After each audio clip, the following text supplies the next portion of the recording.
Today's live stream is sponsored by FS Academy. If you want to get started with the most realistic tutorial series and missions for flight sim, you can choose from FS Academy's various products, all available to purchase from multiple websites, including our friends at Orbex and Contrail. The FS Academy add-ons, created by a real airline captain, are designed to help you get started confidently, stepping up your skills with VFR flight or IFR navigation. Their latest product, Navigator, has you navigating cross-country using real techniques, touring the landscape and mirroring a real navigational course. It comes complete with a full ground school manual and 11 tutorial missions which give you the crucial skills needed before setting off on a multi-leg bus trip across wonderful Scotland to put it all into practice.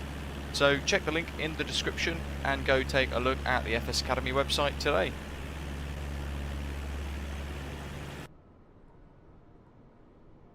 Hello everybody and a very warm welcome to Belfast. Pyreegue Devco is back with another fantastic scenery for Microsoft Flight Simulator, and today we are enjoying a nice preview of it all. Yeah, none of that Raid Shadow Legends nonsense, but yeah, at the start of the next, well, we've got three more in fact, three more live streams which are sponsored by FS Academy, and currently from today until I think the 12th of August it's on sale at 30% off via JustFlight and the Microsoft Flight Simulator Marketplace as well. So do check Flight Sim Academy out or FS Academy out. Pyreegue Devco's Belfast International, or Alder Grove as it's also known, is releasing over the next couple of days, and as we've come to expect from Pyreegue Devco, the quality of the scenery creation is exquisite. Echo Golf Alpha Alpha is the 4-letter ICAO code for this, and over the next sort of 15 minutes or so we're going to work through having a good look around the airport scenery to see what it's got to offer prior to its release, which will go on to Orbex first. Lots of green in the live chat. Hello to all of our bronze, silver and gold frequent flyers: David, Gav, Jim, Badger, Yoep, Liam, Faris, Craig, Schutz, Nerd6, hello to you folks, and Generic Pilot, welcome guys, and everyone else in the live chat. It's great to have you here on board with us today. And we're flying in the JustFlight 146 Professional, the 146-300 to be precise, which we found out the other day, or the other week, on a previous live stream, is the same length as a 737-600. How cool is that? What I've done for today's live stream is I've left the static aircraft on. It's got some beautiful static aircraft within the scenery, but you can also disable them nice and easy as well, just by copying over a file and it will disable them. Very, very cool.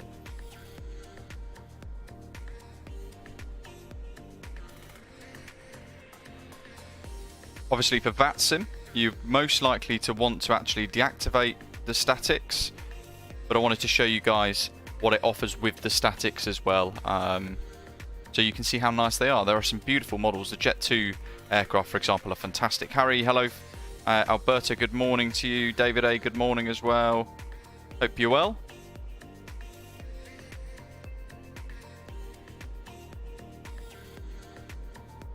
So this has taken 6 months. 6 months of really careful attention to detail from Pyreegue.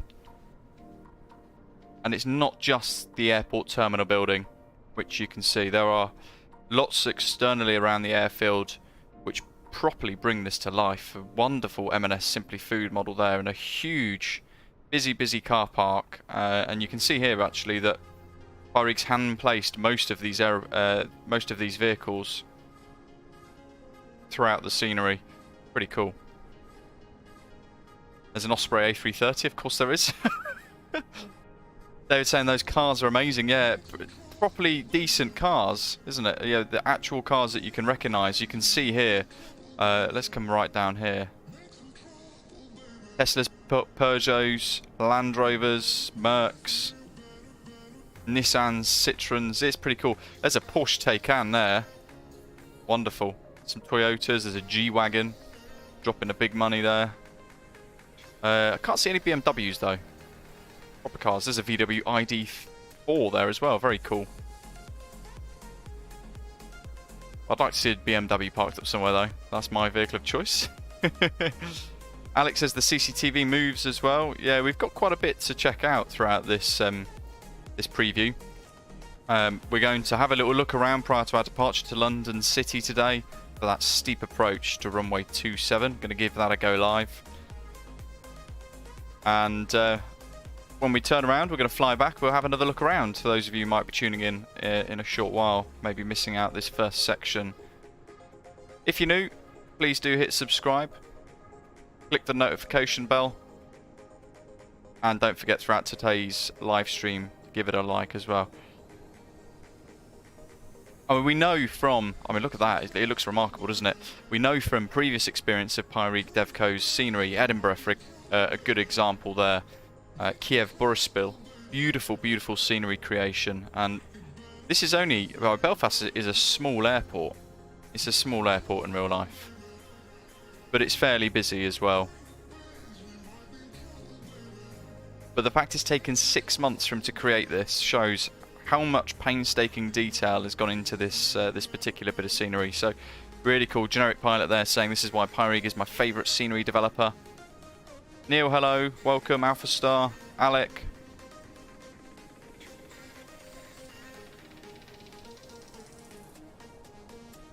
Remind me when we do fly back at the end, because we don't want to risk breaking any of the live weather systems in MSFS. We can actually have a look at this at night time and all that sort of stuff. DHL warehousing with those cool sort of interior images on the windows. Not sure of the price yet, Commander Shadow. We'll wait for further information from that. We know it's going to go on at Orbex first. And obviously Northern Ireland, got some fantastic views around here. It's about time we had some decent scenery for this part of the world. Doc Pyreegue have made quite a few now. Harry's asking about frames. Absolutely fine. This also has a VDGS system. We'll see that more on our arrival back into Belfast here today. But it runs null aero.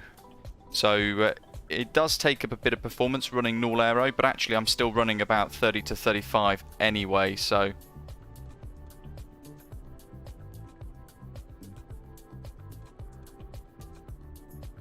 What else have we got here? Cross runways. We can buzz over to this side here, have a little look at the rest of the scenery. Let's bring the drone camera menu up. Zip on over. Great place for those of you who like helicopter flying as well.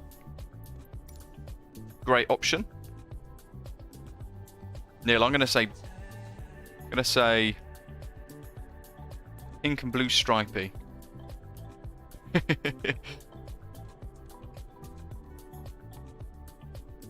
Jim's loving the scenery. Yeah, the static models, we'll have a look at the Jet 2 ones in a second, but they are incredible. There's an Embraer Phenom 300. I think it's Embraer.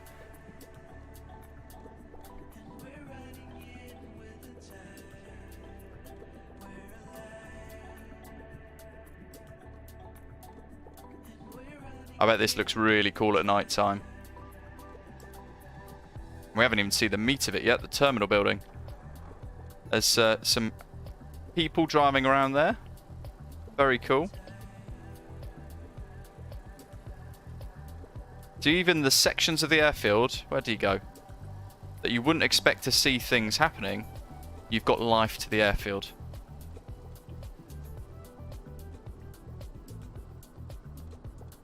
I decided, well, roughly a bit of an allocation guess, 15 minutes would have been enough to explore this scenery. That there almost looked like a Grob Tutor, but it's not. It's a DA.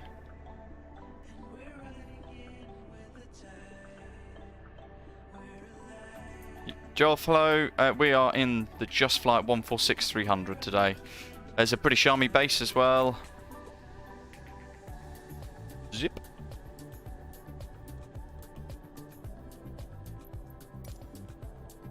So you've got lots of spawn points for helicopters and everything else here. Great.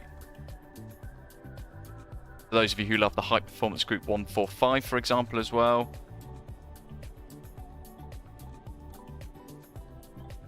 Is Finn McCool modelled in the terminal, Murph is asking. Let's find out. I want to show you guys this, though. 3 helicopters, Alpha Bravo Charlie. Look at that.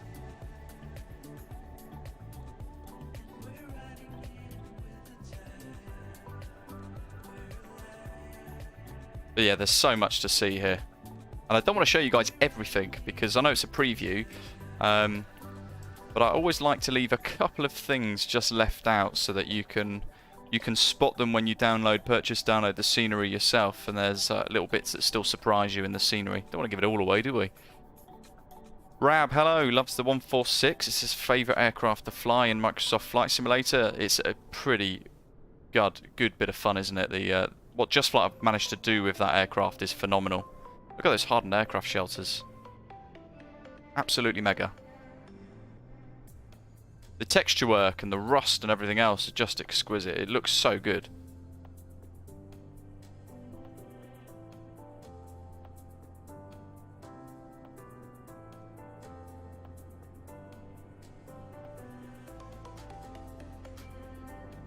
Runway textures. Looking pretty special.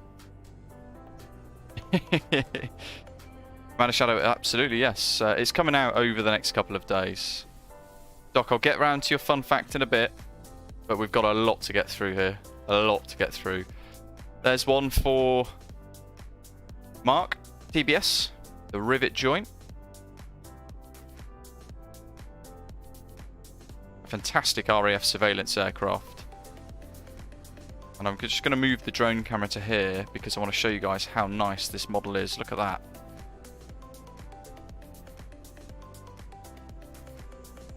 Even the statics have got these wonderful PBR textures and lots of attention to detail.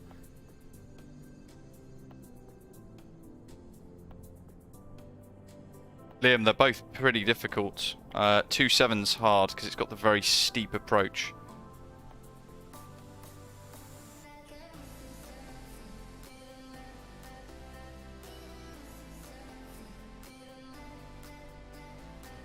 Here's a whole load of helicopter static spawn points for you guys. So when we were talking about earlier, it's perfect for those of you like the hype aircraft, the helis and everything else. You've got plenty of spawn options around the military side to drop your choppers into. And the statics around it are just stunning. This is why I've left it in for you guys for today's live stream. I know I tend to take a lot of statics out. But how can you when they look this good? Bring this drone camera speed down a tad. Yeah, Belfast International, aka Aldergrove, Echo Golf Alpha Alpha, or BFS. The ICAO and IATA codes.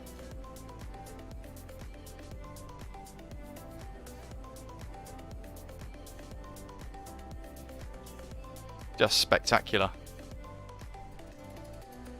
Everything's been placed so carefully. The statics have been chosen really carefully. There is one of the best, the coolest helicopters in the world. The Apache.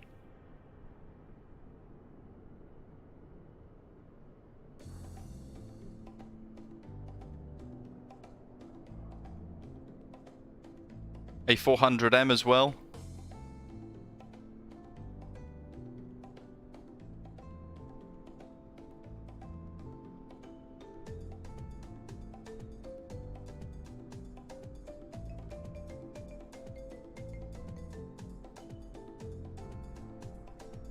The statics have all got US Army written on them, some of the vehicles. I think the Apache has a US Air Force logo painted on the edge of it.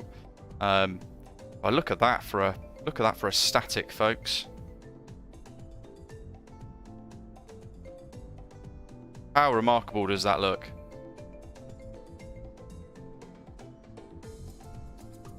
Generic, yeah, I think so. Certainly the best that we've seen from Pyreegue, which is an exceptional development team anyway. It's just a remarkable development house. But that is just incredible. And then we've got the control tower.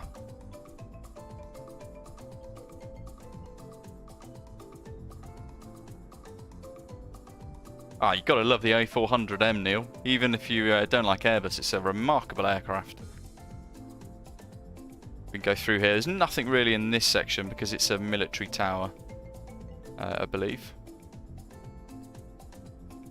What have we got? Let's zoom over back to the terminal. There is more to see. Lots and lots more to see as well. So we shall zip over. Quick peek over this section. There's like a very small car park area modelled in there. And we shall return over towards the main airfield because I want to show you guys these statics. And the terminal building. We've got to have a look around there, don't we? There's animated passengers and all the rest of it inside, which are absolutely worth seeing. We're already over my allotted time to try and get this shown off, but look at that.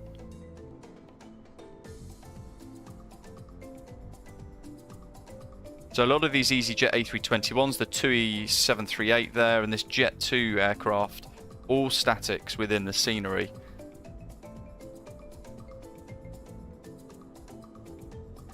But really, really high resolution statics as well. They're not the usual block textures sort of static aircraft that we're used to seeing. All the stands, the textures, the apron, everything very crisp, nicely detailed. And now we've got to go inside. I've not seen this scenery internally yet. Everything that we're exploring today is being explored live by myself for the first time as well. I think. Let's start on the landside section, see what it has to offer.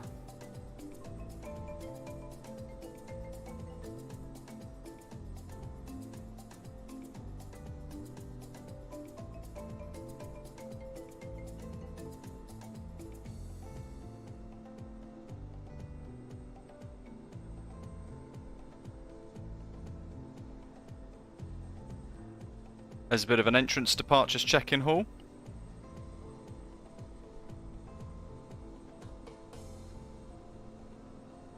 And I think we're probably going to have to bust... where do we go? Do we go up? Go through the window here. Never been to Belfast myself, so I don't actually know what the airport is like. And I think we've got to go into this section now. The bit you see is obviously the bit at the front when we're pulling in. That's the only thing that really, really matters. There we go.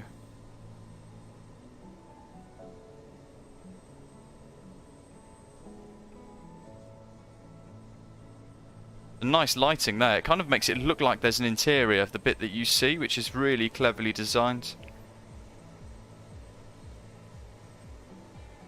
Static TUI model just before the terminal entrance. Right. I think we zipped past that, didn't we? We went past this Chewy model. Let's go and find it.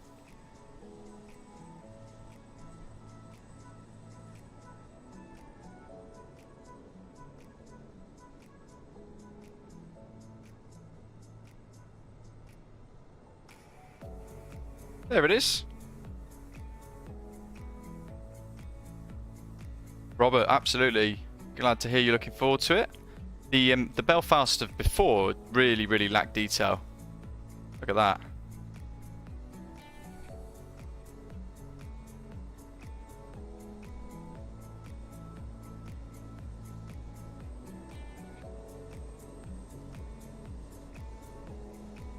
Really not sure what to expect. We're just zooming around at the moment, trying to find our way around the airport.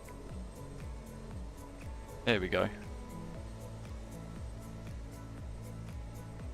Now if we slow down the drone camera a tad bit more,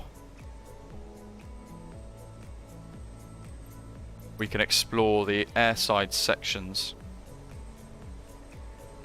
Off bay 094, pushing back from ramp 150. Incredible signage. There's Fed and Watered, little pub. Look at the glass textures there, the departure board screens as well.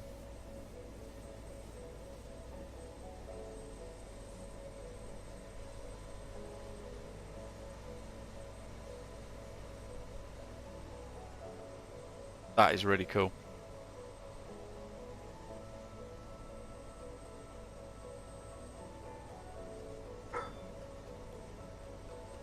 There goes the woofer. Duty free. Look at this for an internal section of the airport. It's incredible.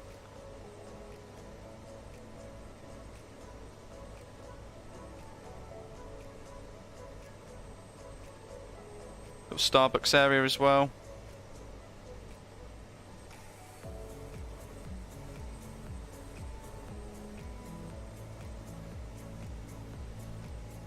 Jim's looking for the Irish pub. There's the Dixon's Travel. He's actually created and added in the products as well. Look at that. That is level of detail, folks.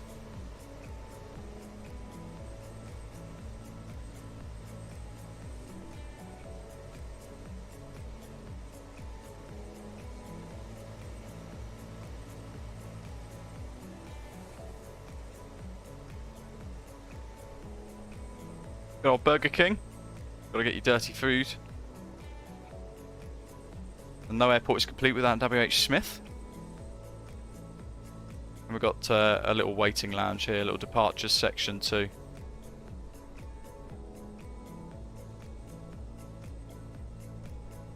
I think he's dropped his Canastella.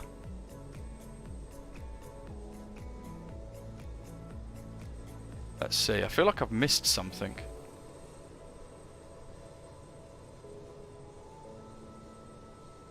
Generic pilot? No, I don't think so. The Causeway Lounge. Here we go.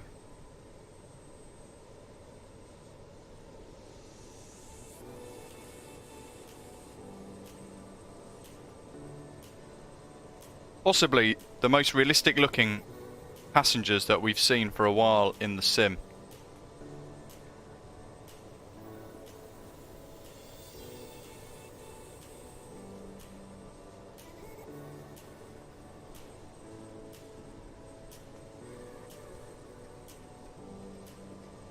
There we are. There's the beautiful Whisperjet parked up.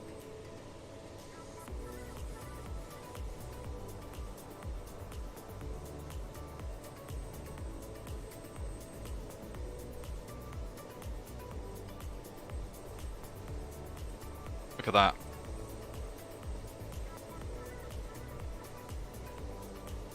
Yeah, no four-armed man today.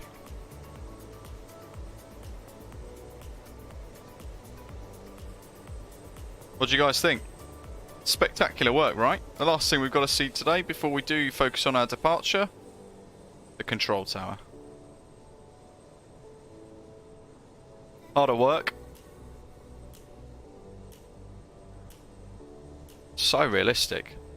Look at the level of concentration on that guy's face. It's insane, right?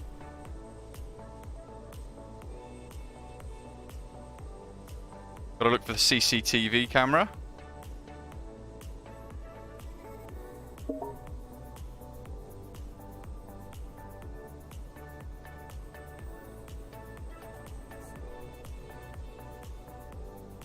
Smile, everybody. We're on camera.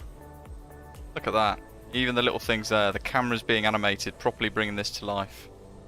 What do you think? It's just incredible. That'd be the manager, Kevin.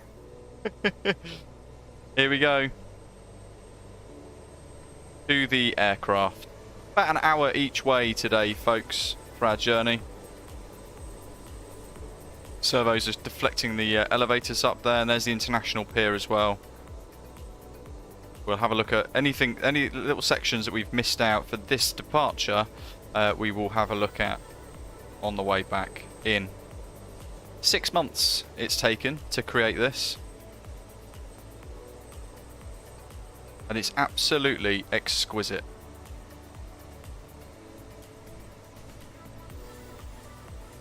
And it's great now we've got finally a decent Belfast scenery. It's close enough to the different UK regional bases and Heathrow for some really nice little short hops. And there's a great option of flying in and out of London City with the JustFlight 1462. So here we are. There's our routing for today. So departing on runway 25, straight out to Lisbon. Then bring a Quebec 39 airway to Nomso, then uniform Quebec 4 to Listo before the Listo 1 Charlie arrival for the ILS runway 27 into London City. Cruise, we're going to aim for flight level 290 today. We are indeed, Alec, yes. And don't let me forget, when we do fly into London City, we've got to activate the steep approach button there. That's important. Pop this on and just have a look at our D rates. We've gone for We'll go for 55, rounded, nice number there. And we've tested everything else. We've got our little MCDU or FMS all set, ready to go with all our different legs. Like that. And we're on 1228. Call sign of Flyer 71 Bravo today. And I'm going to have to try and remember how to fly this thing, because it's been a little while. Keep clicking the likes, folks. Lots of people watching at the moment. Great to have you on board with us. As I said, the Pyreegue Devco Belfast that we're enjoying today will be available over the next 1 to 2 days on Orbex, so do keep your eye out for that. And Pyreegue Devco is on Twitter as well, so you can find out lots of info, and Instagram too for that matter. You can find out all the details about releases and things there. Okay, let's see if I've done this correctly. Yes, now we're on APU power, I believe. Lovely stuff. So we can go to the aircraft tab, hide that, and we'll release the ground power. Let's clear the stairs. Love that animation. Andrew, great to hear.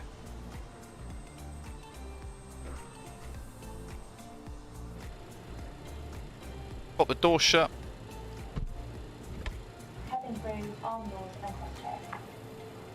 Lovely stuff. QNH 1015 at the moment. EGAA. Double check the METAR. Actually, it's 1024. Beg your pardon. 1024, and that's matched as well. Light rain scattered 2,300 feet. Towering cumulus. Clouds 13 degrees. Winds 300 degrees at 8 knots. We've got to make sure we've got RNAV flicked there. And also there, and it's going to put the sort of OBS into like a GPS mode. And we've set the cabin pressure and everything else as well. And the V-speed, fuel damper's good. That's set to 2,000. And then down here, we want to get ready for pushback. And then get the engines started. I'm trying to remember the starting procedure for this now. Is it 3, 4, 2, 1, I think, isn't it? Long push. Probably does us a favour though, because it is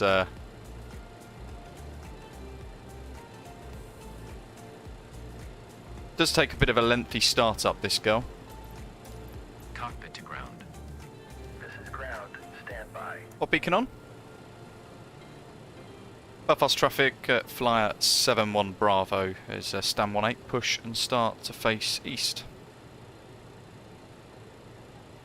4321, no sync required. There we are. Thank you very much. 4321. So we can pop that over. Number 4. Make sure we've got APU generators on, PTUs on. What else have we missed? Packs off. We need to turn the engine anti-ice systems on for startup. Okay, sir. The bypass pin is installed. All doors and hatches closed, and all ground equipment is removed. The parking brakes are set. You may lift. Parking brake set. Lifting the aircraft. Right. We are cleared for start and Start push. master on first. Okay, clear. Engine for 4 push. start. Please release parking brake. Start brake off. Parking brakes are released. Seatbelt signs are on. Commencing pushback. You can start the engines in sequence. It will start in the sequence. Here we go.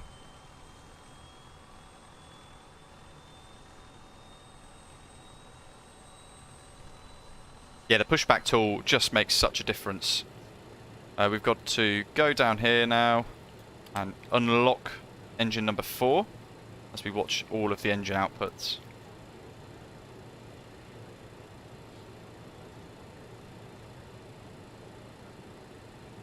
We've got the Orbex London City installed, which still frustrates the heck out of me because they have not updated it. It looks nothing like that in real life. And it's got the new apron over the dock now as well. I keep pestering Orbex to get it updated. They say it's on the list of things to do, but yeah, it needs to happen quicker really. I was hoping the catalyst would have been the release of the JustFlight 146. Engine 3.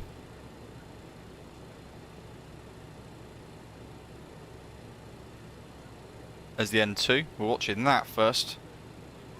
Type and Squirrel, I think there's a couple still flying around in real life at the moment.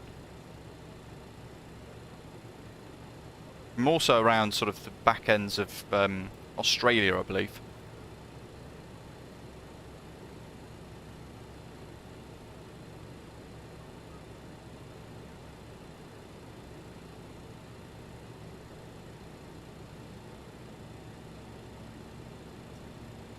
Well, is it? Yeah, that's the problem, Zato. Yeah, it's this. It's the list of things that they would rather do first. Bit frustrating. Engine 2 start. Love the sounds on this.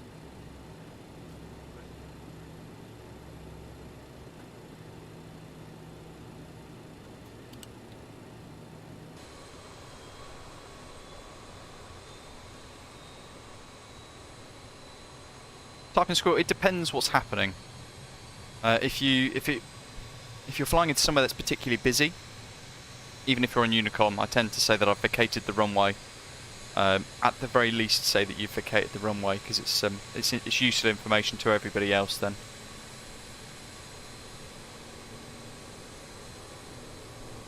It's such OTT, the tug, isn't it? It's brilliant.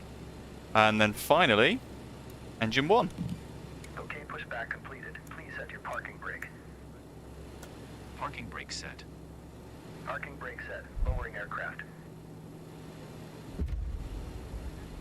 Crikey, what was that noise? You may disconnect. Okay, sir. Clear to disconnect. Sounded like it literally just dumped us on the ground. Have a good flight. No idea what happened there. For the visual. Thank That you was and really good loud.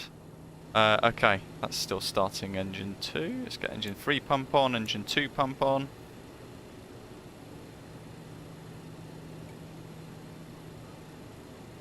And we're watching engine 1 stabilise now. Jim, yeah, we're in Fly UK. Quite a few of us are, actually. Oh, typing Squirrel. I would say the JustFlight 146 probably pips it because it's a lot more fun, a lot more hands-on. Tough one, though.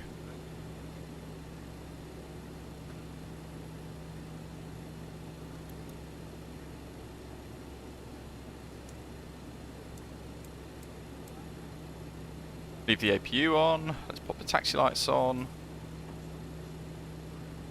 Check the overhead panel. That's all looking good. That's all looking good.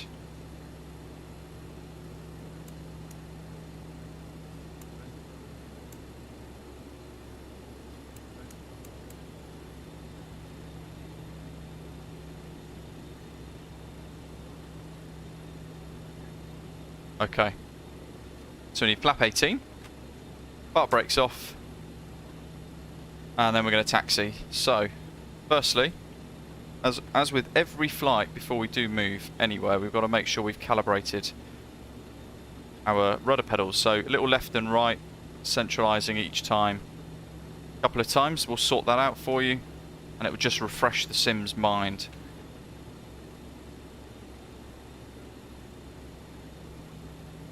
There we are, that is as reactive as I want. Bar brake off. Belfast traffic, Flyer 71 Bravo, taxi to hold point Alpha 1, runway 25 via Alpha.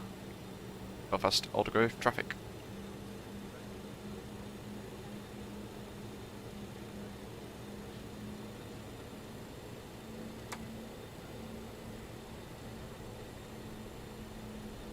Okay, so power on. Got takeoff there for the TMS, the thrust modulation system. 88.1. What is the runway length actually here? Probably a good thing to check, isn't it? 2,780. Wow, loads of time and space there.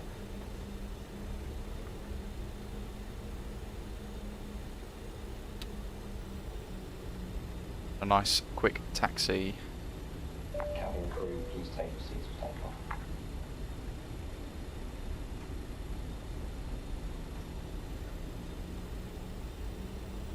Look at those models, folks. Absolutely exquisite, isn't it?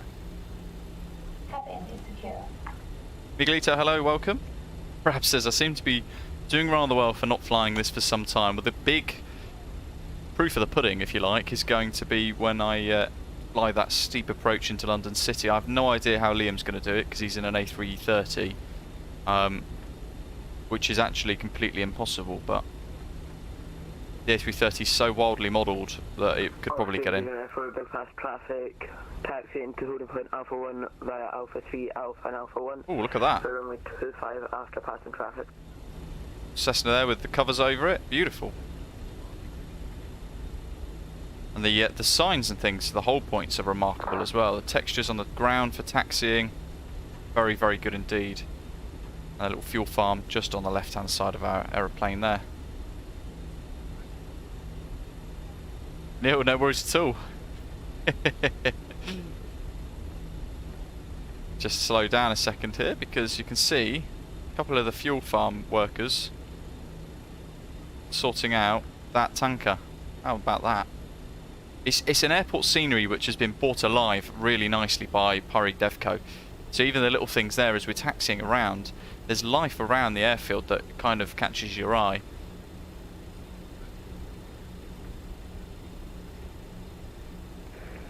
Gotta leave the APU on. Loader 99015 will be taxiing on Alpha Set that on. 3 and Alpha Strobes. runway 25. Belfast traffic.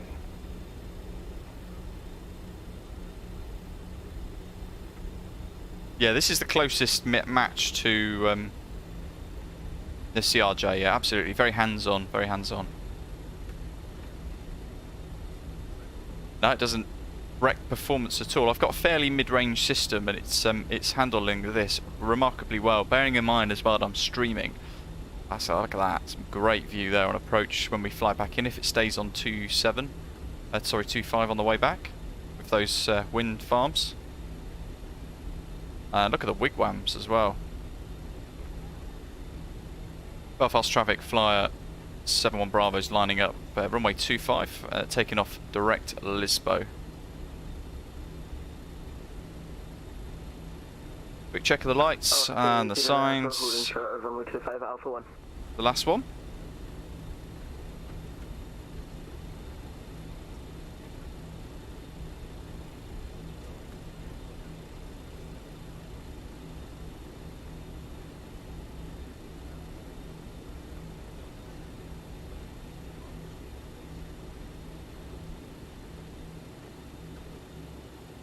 Okay, on the brakes, flaps, everything are set, and we've got our V-speed set as well, with thrust modulation system set to takeoff.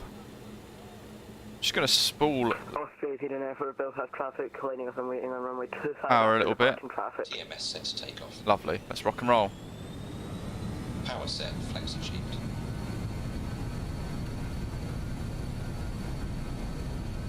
Okay, that's good, that's showing a nice power output there for us. Both sides. Bit of a crosswind for us. Cross-checked.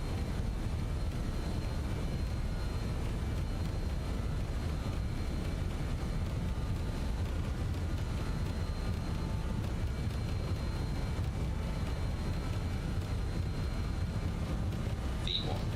Rotate. Rotate. V2.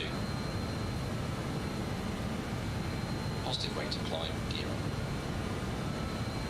Oops. Just sort this out a second. Investigate what that's for now, because we are committed.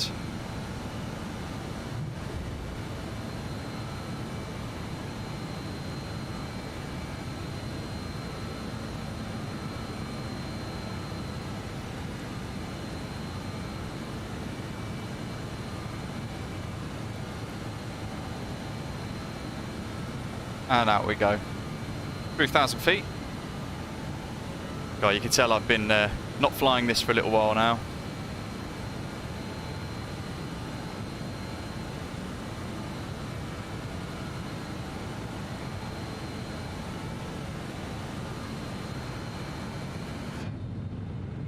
Custom views.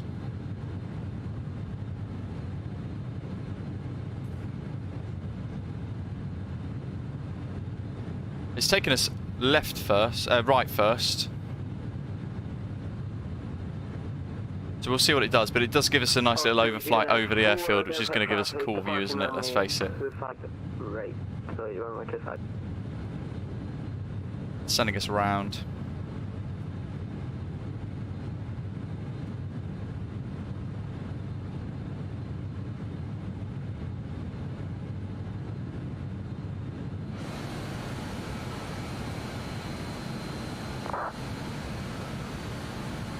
There we are.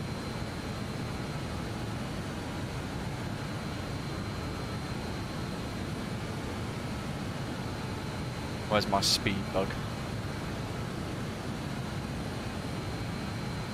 Let's go to TGT mode for climb. There we are. Get a bit more power out of the engines.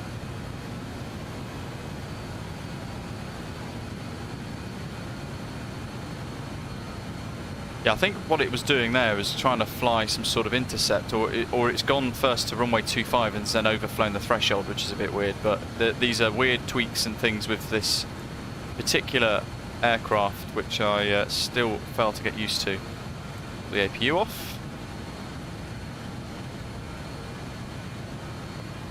Belfast Airport, 9015, holding short Alpha 1 for EasyJet departure, Belfast traffic.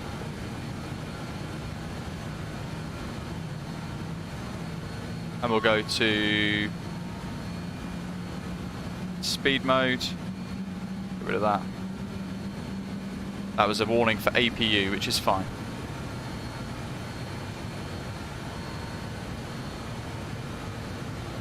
Do I want speed mode?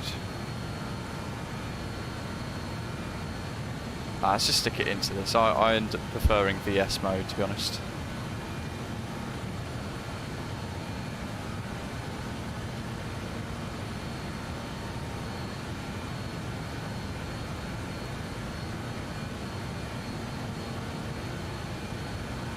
Right, flaps up, everything else is set as well.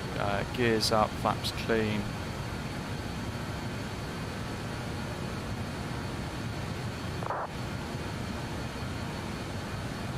Almost at Lisbos now.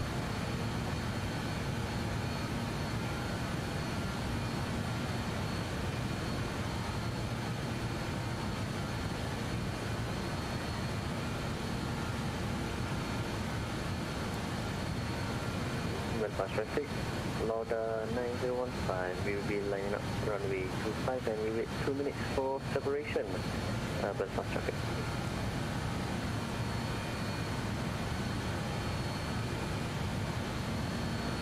Just change the speed here as well of our climb. Just want to try and work to allow it to accelerate a bit more.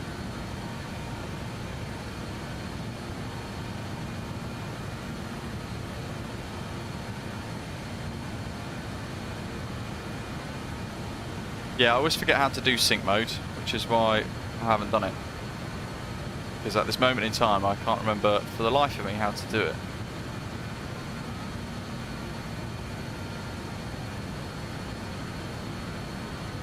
Through 10.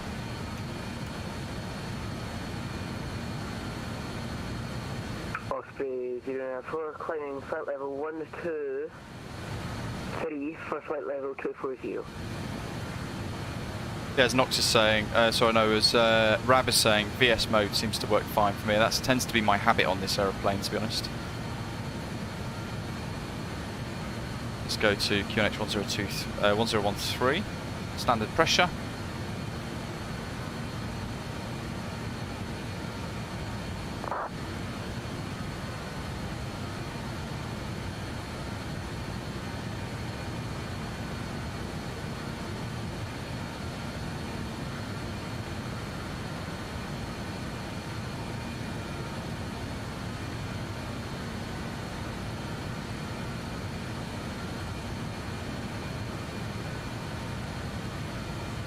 The gear lever, that one.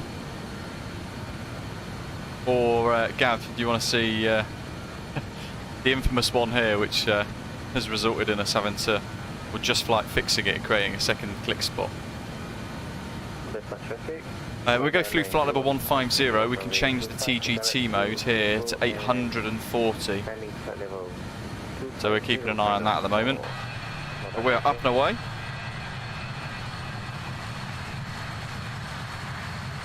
Oh, Shaquille, not good. Hopefully you're okay.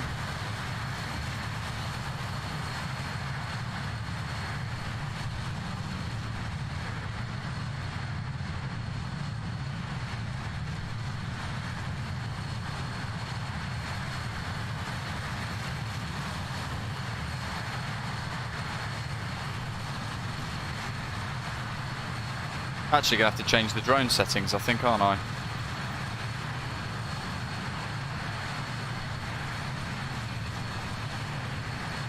About that.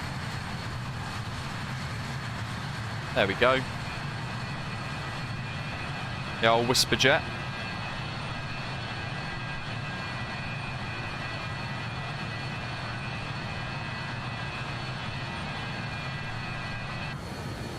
Liam, as long as we have proper separation into London City, I don't mind. It's a very, very tricky approach. I can't really afford to go around. Neither can anyone else either, to be honest. Ringus coming up, which was going to then take us over the channel. There's the coast. And there is the Isle of Man. So our journey today is going to take us overhead the Isle of Man Airport, which is very nice.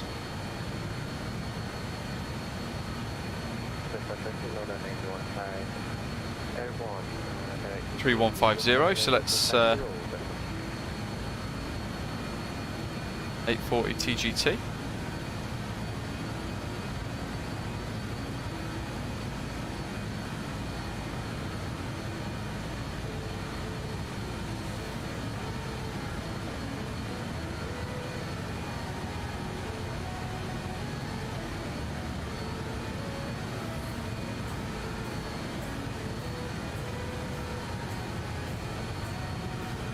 Knox you can do, but then what I tend to do is I turn that off and then I'll just set a pitch using the trim, and then from there I'll just reactivate VS mode and it will hold quite nicely.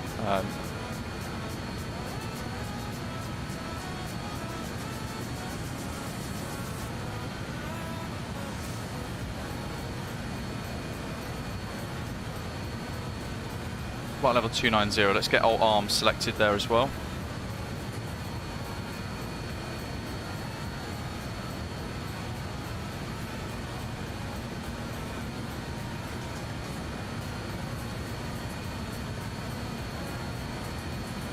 Well, Doc, that's being a little pedantic.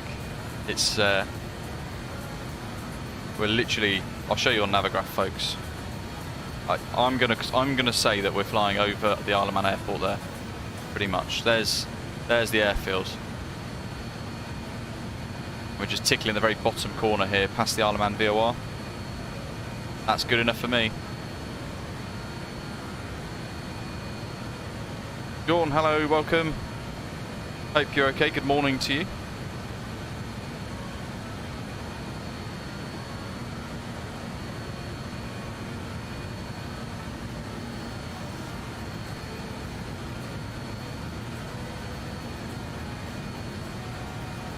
Cool, let's go to IS mode.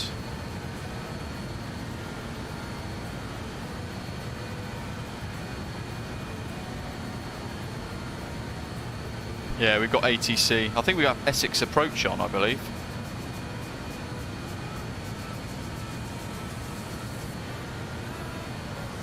Are you joking? We've just got Tower on as well. At Dublin. Sorry, at Belfast. That's frustrating.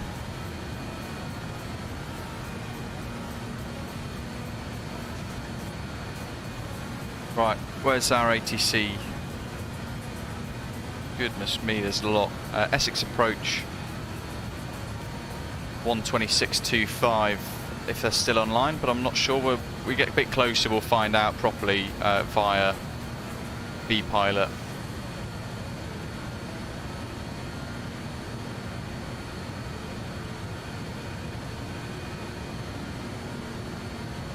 Dot METAR EGLC. So winds at the moment 300 degrees at 10 knots, variable between 270 and 350 degrees. This is going to be interesting. 21 degrees, dew points +5 and a QNH 1023.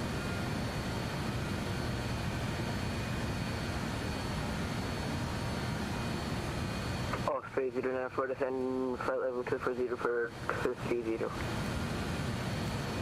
Shuts about 310 degree, flight level 310.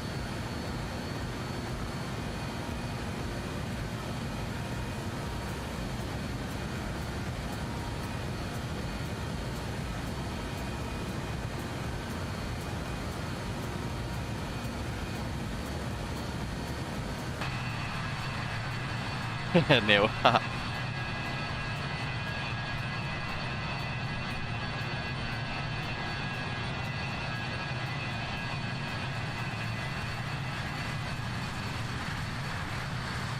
Where is the Isle of Man? Here it is.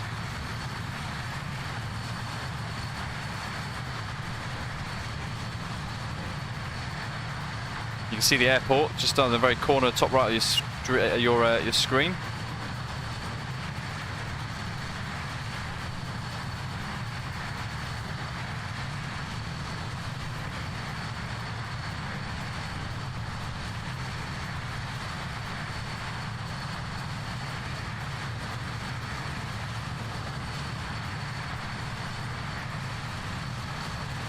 Oh, absolutely. A heck of a challenge.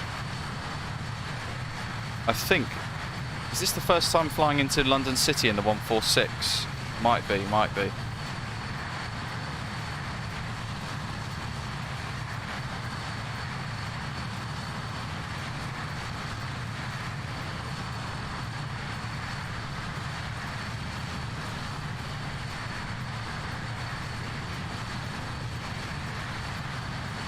Nox, I'm sure the engines will be fine.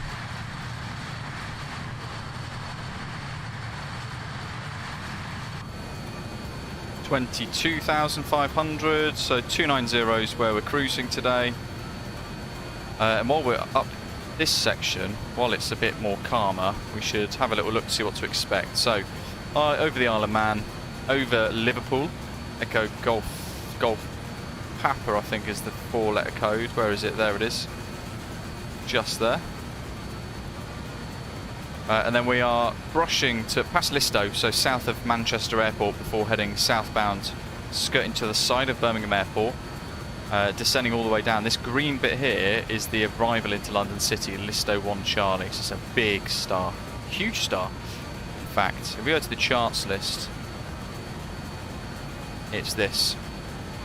So Listow, Pyreegue, Rugby, Tix-X, Oddford at flight level 220 as we pass Cambridge there.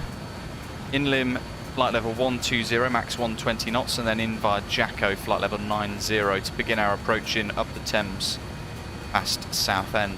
So we'll pin that chart there, and then what we need to think about is the ILS runway 27 approach like this.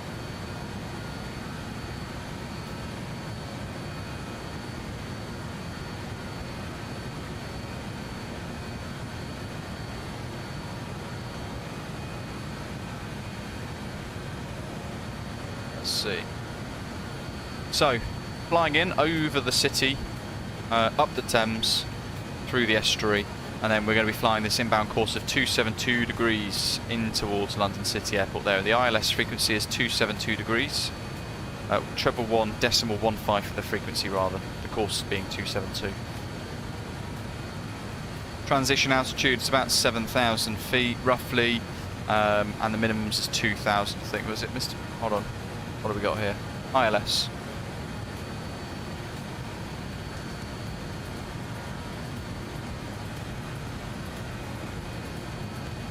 $123, we'll use full flap. I think we're category C aircraft, so 630, which is 611 on the rad out there as well.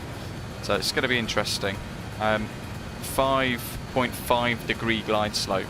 So this is steep, and we want to intercept that glide path from 2,000 feet. Drag is Drag is our friend. I thought I'd had Navigraph up, but it was the other way around, wasn't it? Let's go back through that then. My bad. I think I must have had the screen up and then I've got it turned it off. Bizarre. But yeah, that's the arrival. So via Listo past Birmingham. Oddvold flight level 220, which is there. As we go north of Stansted, descending down to 120, max 250 knots, and then in via the estuary, Jacko flight level 90, and then descending to 2,000 feet for that ILS approach there. So we can tune, while we're at this section of the flight today, we can tune the NDB 322, and we can tune the ILS frequency there as well. That's all going to be useful for us.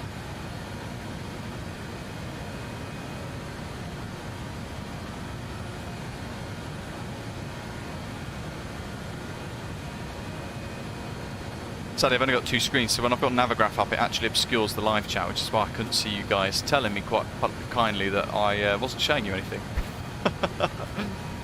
Whoops. I'll cruise at 740.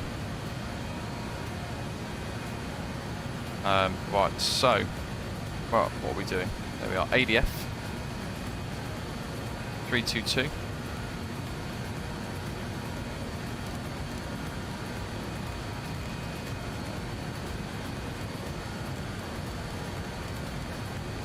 Don't envisage us having to use this.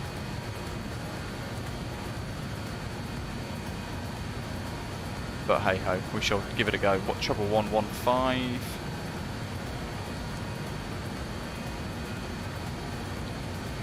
Eclipse spots. Trouble 115. That's that. Might as well flick that across to the active. Trouble 115. And the course, 272.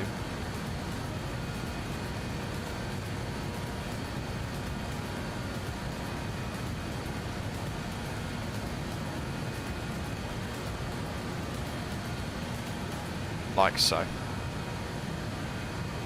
Barris has never had a butter landing in London City. It's a tough one, isn't it? It's a very, very tough one.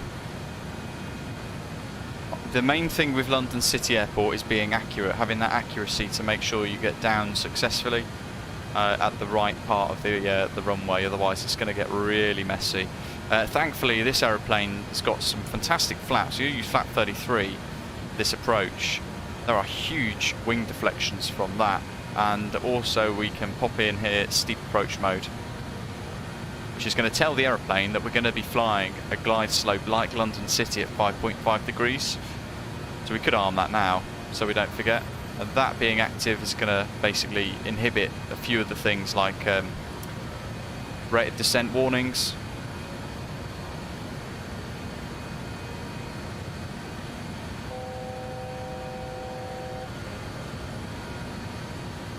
And below.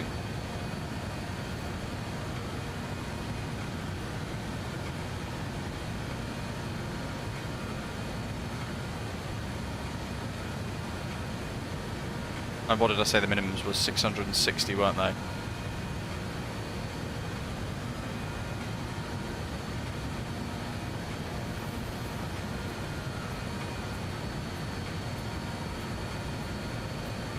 $630, sorry. That's set there as well. Oh yeah, these aircraft, the BA-146, they were in their absolute element thanks to London City.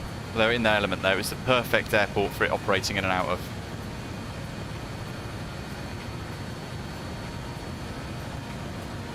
Barris, the speed at the moment about 260 knots or so. Ground speed of 466. Nomsu Wallacey Vavka Listo. Oddvold flight of 220. Jacko at 9.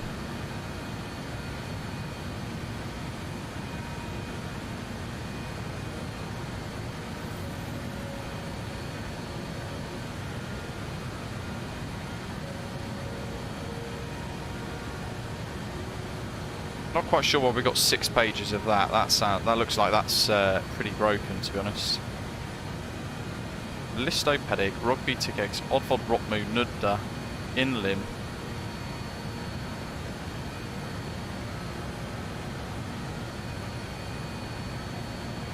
Followed by Jacko. Then from Jacko,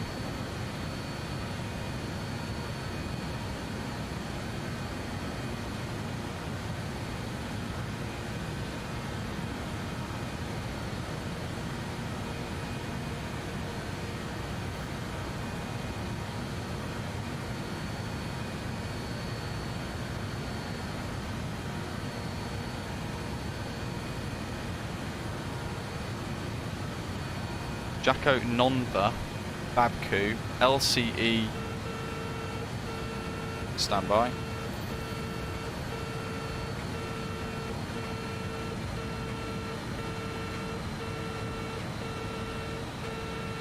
.740, let's just sort out this little overspeed warning.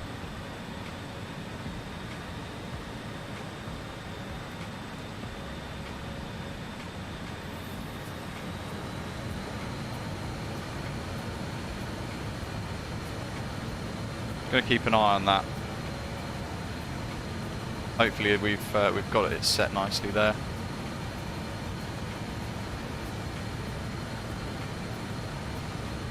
Things are still creeping up ever so slowly.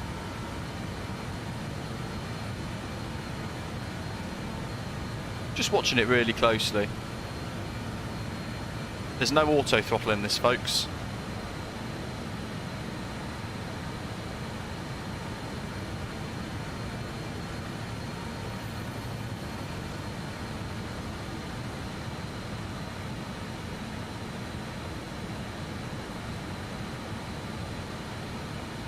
Let's go into TGT mode.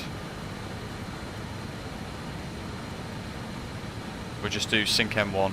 What have we got here? We want about 80%-ish, 82% M1. That'll do, we'll let the speed settle. Now what I'm doing at the moment is I'm kind of just looking at some of the transitions.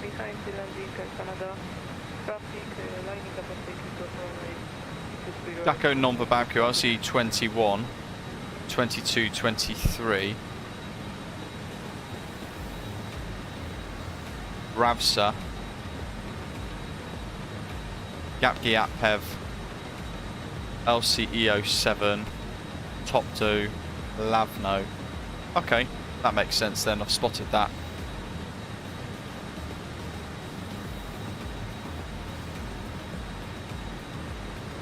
Just trying to read some of these charts here.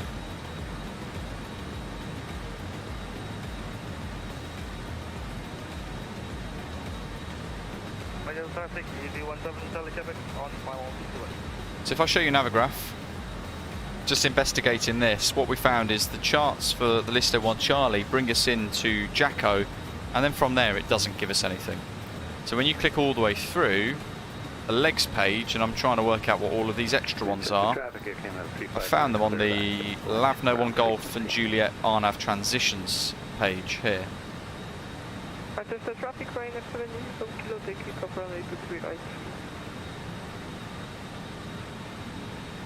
So it's taken us there, Nonva Babku, LC 21, 22, 23 at 9, and then Ravsa at 6.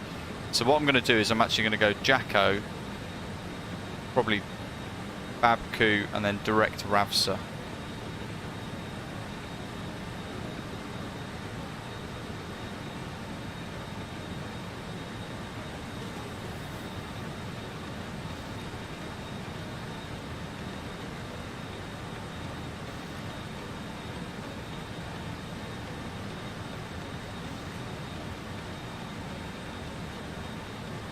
Like so. And we can't see it, there's no way on earth this can be displayed. But what we'll do is go Jacko, 90, Nonva Babku, and then we're going to turn inbound 245 degrees to Ravsa, 6000, and then work through this descent here. And then from Lavno, Proceeding to Terminal 1, Pier Bravo and 811. We're going to basically be lining up here with the runway.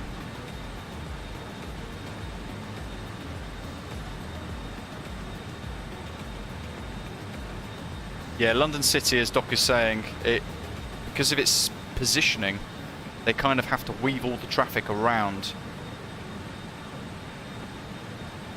London Heathrow's traffic, effectively, because it's such a busy part of the world, really busy airspace.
When we're flying back to Belfast to have another look on with an approach today, we will have a look on the members lounge. For those of us in the route vote section of our Discord server, been voting on tomorrow's live stream route of choice, and we'll announce which one it's going to be. From tomorrow, we're going to be flying out of Birmingham Airport as part of the VATSIM UK Midsummer Madness event at Birmingham. It's an awesome event, so very busy day in particular. Watching the speed there, because I've noticed the M1 somehow dropped right down. Step away for a couple of seconds to go and quickly grab my drink, and look what happens.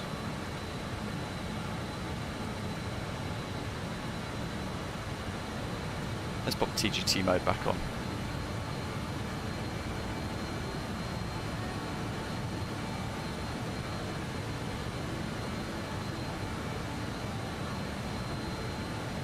Get that speed back up.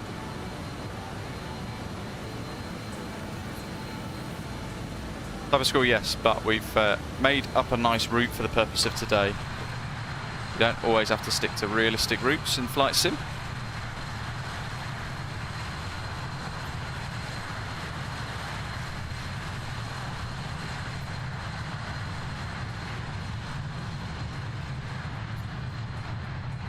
Quite windy at LCY though, Rab. It's going to be interesting. Variable crosswind.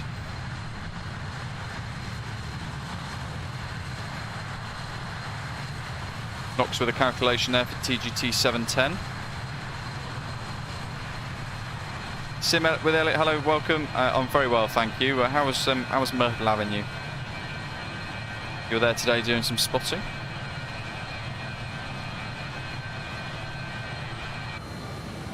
Quick check of the speed, slowly creeping back up again, look.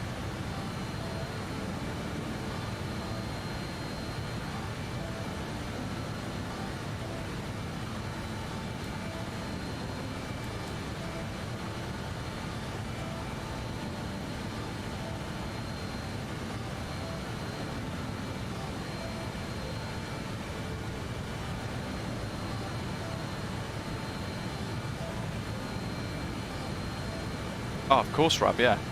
The element and risk of wind shear is going to be good fun for this approach.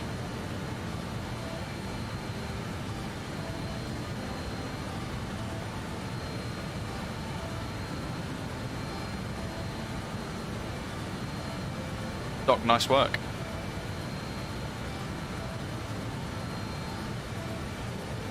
One, 2, 2, 8. Who might we be speaking to in a little while? I don't think we have got any ATC. We've got Essex approach online, but they don't cover London City Airport. We are going to fly straight through their airspace though, but otherwise I think we're just still sticking on Unicom, to be honest. EGAA latest, EGSS.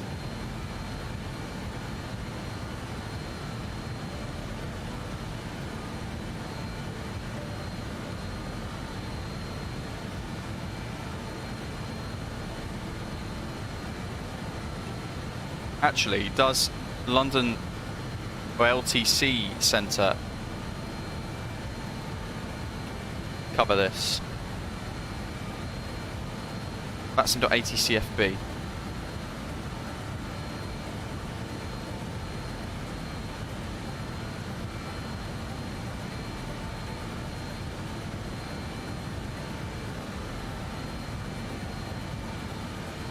VATS.im/ATCFB. Gotta look at the top-down sectors.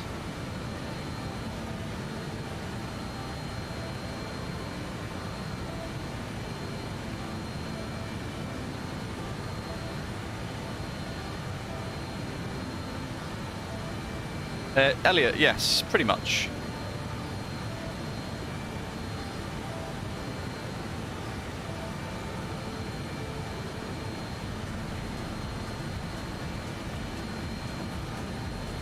Okay, well that link doesn't actually do anything or help. Check top-down coverage.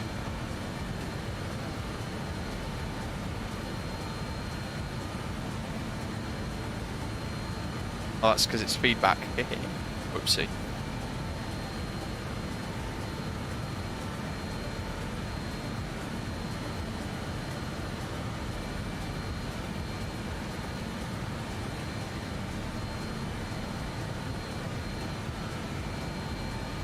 LTC, where is it? Where is it? Where is it? Split sectors, LTCS.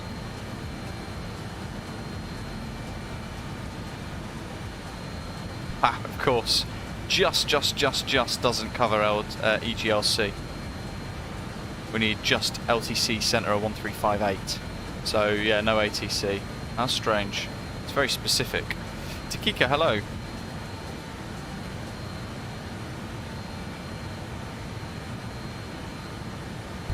Gab, hello buddy. Thank you very much for your super chat. Really appreciate that. Speed's looking a bit better now, and someone earlier was saying try 710, so let's try 710.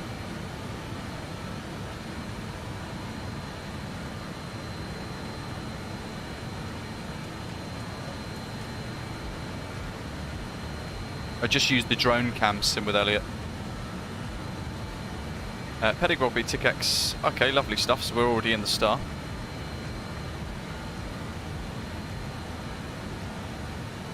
Flight level 220, it's time to descend.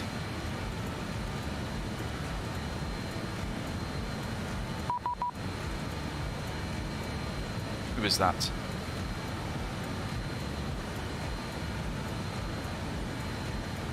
I love how it says squawk mode Charlie, but you can't because... Oh, hold on. I did preset that on earlier, but... must have clicked a keybind that's dropped it off. Let's arm that anyway. We go to descent mode.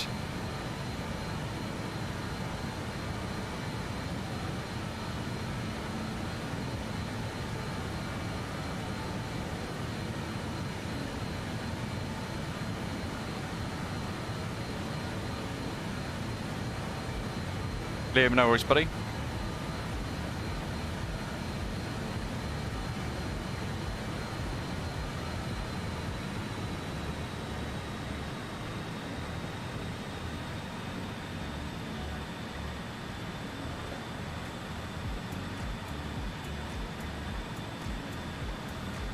I'll just leave the power set to that actually. I know the thrust modulation system is asking for less power, but the speed's looking good, and I'm not that bothered about a quick rate of descent either.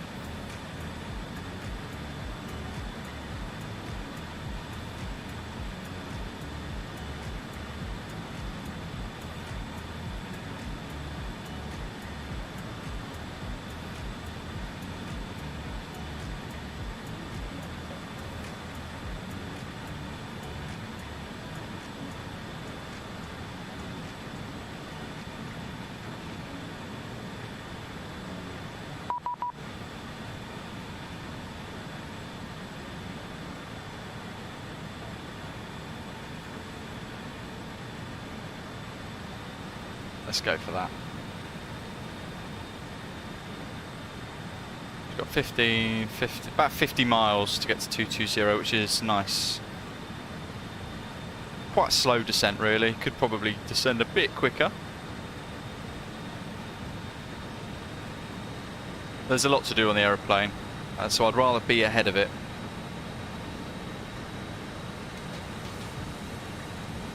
When we think about the ILS approach in a short while, we'll have to come off RNAV modes for both of these, the two little yellow switches there.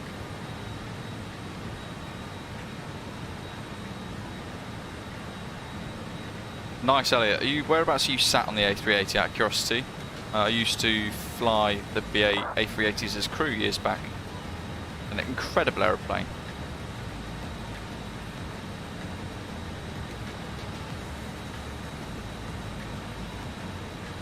Elliot, I know.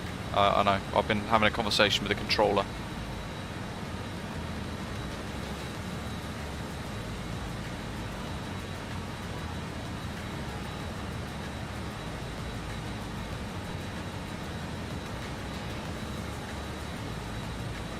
Yeah, pretty much. I mean, you can set VS mode as well now you've set trim, but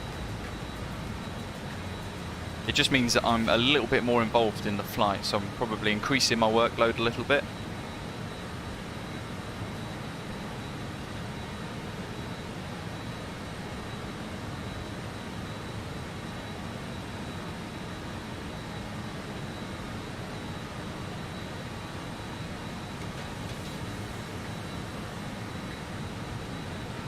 Left at Tixex, 220, 42.9.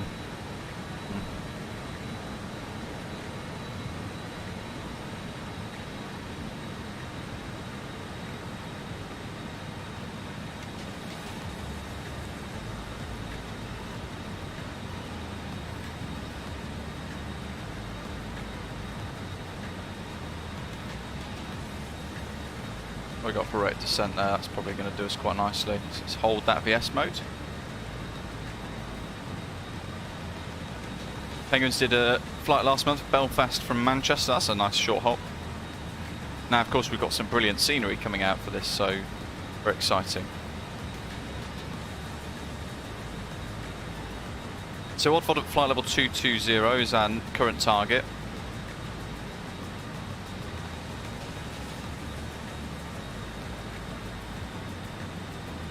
And then from there we're going to continue descent to 120, keeping the speed then down to 250 or less.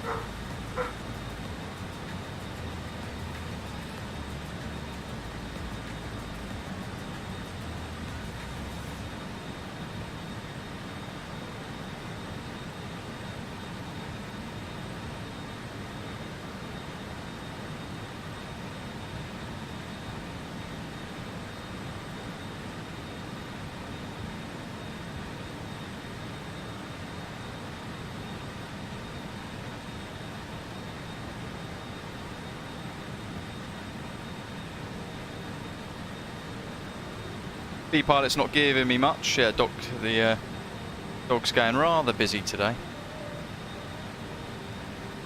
Doesn't help the missus has got like 20 different things from Amazon Vine all coming at the same time.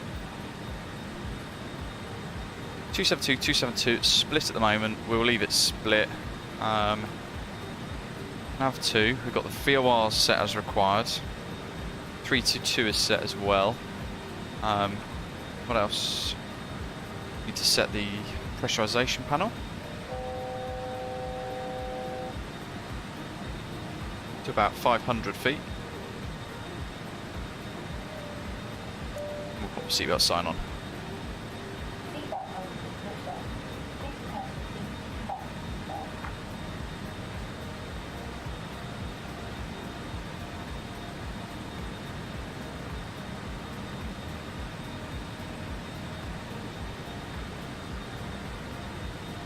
Nudna, which is in about 30 miles, is a max speed of 250 knots as we go past RF Wattisham.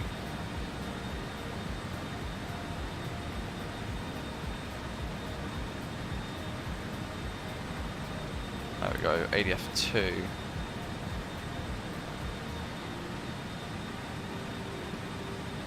22 LCY. Odd fod, Liam.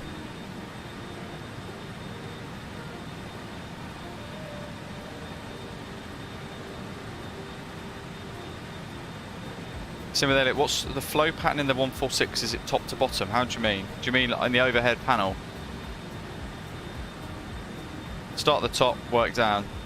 So batteries on, and then it's start this section, this section, this section. You work through basically. But again, it depends on the sort of pilots and everything else as well. It depends on the companies that operate it, what the drills are. They will all be slightly different potentially. But I think in this, whatever works best for you, I suppose.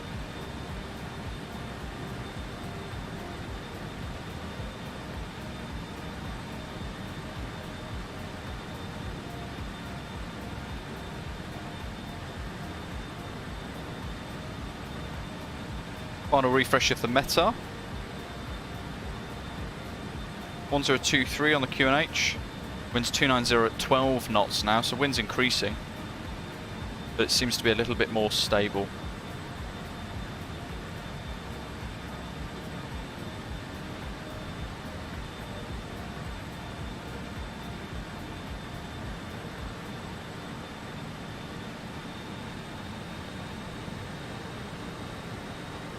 .220. Altitude hold mode is on, so let's get the next one wound down to 120.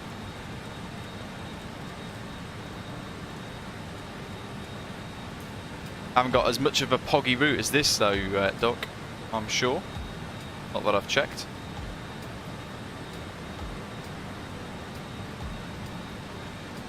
.5e, so on VPilot, I just type in there, in the chat line on VPilot, .METAR and then the airport ICAO code, and it will give me the refreshed METAR effectively.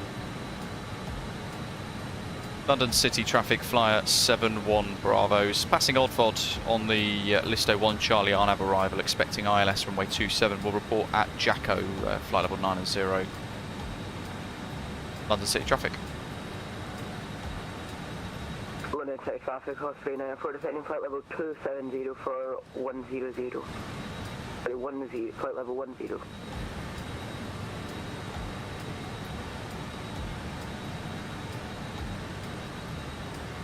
Give me a shout, says Fan, your DC Designs Concorde custom camera views online. Truly superb. Love them. Thanks very much, Luke. You're most welcome. It reminds me of the view I had many years back sitting on the back starboard row. Now I'm super jealous of that. That is awesome. That is so cool. Altitude arm. Into a descent down to hold about 250. Go back to descent mode here.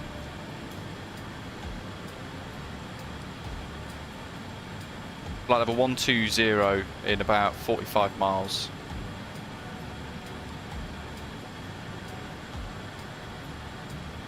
So passing Cambridge at the moment. Cambridge is just down here somewhere. Is that it? No. There's Cambridge. Just past the aircraft there.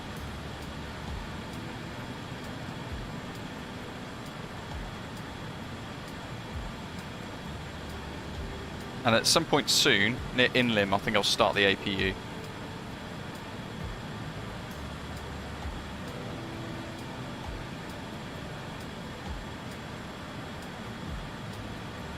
Bang on 250 knots, because Nudna's next.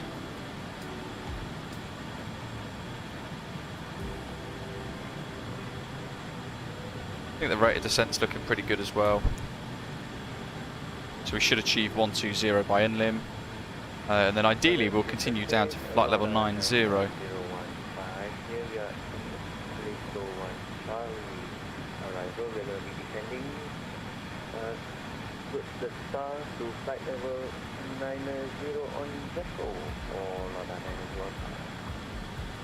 What's it wanting us to fly this at? 121, 126. Add in the 6.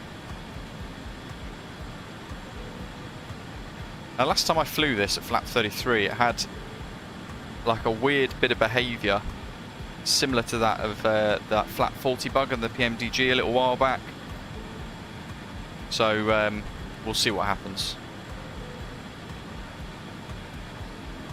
This is the steepest approach I've done in this very, very long time. I think the last time we flew this was into... Was it Thessaloniki in some really horrendous weather? Almost crashed.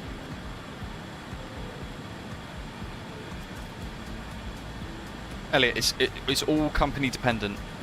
Every company will take the Airbus manual and then they might tweak it slightly to change the flow. There's Liam, he's very close.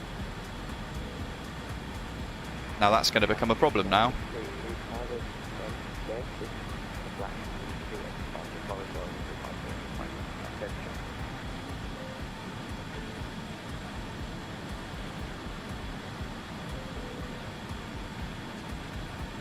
Liam, after Jacko, what are your waypoints? Because we need a lot more separation than this, mate. This is way too close.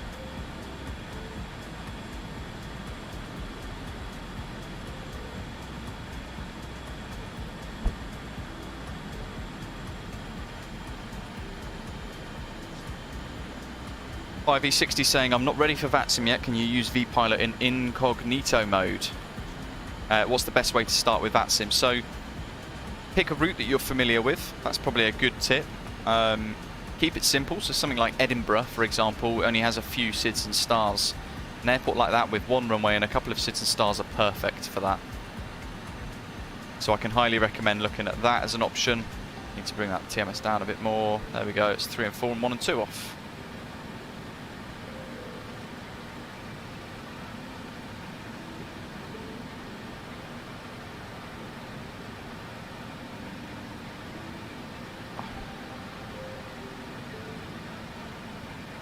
He's got right in the way now, hasn't he? Where'd he go? He's off that way. I'm not sure what he's doing.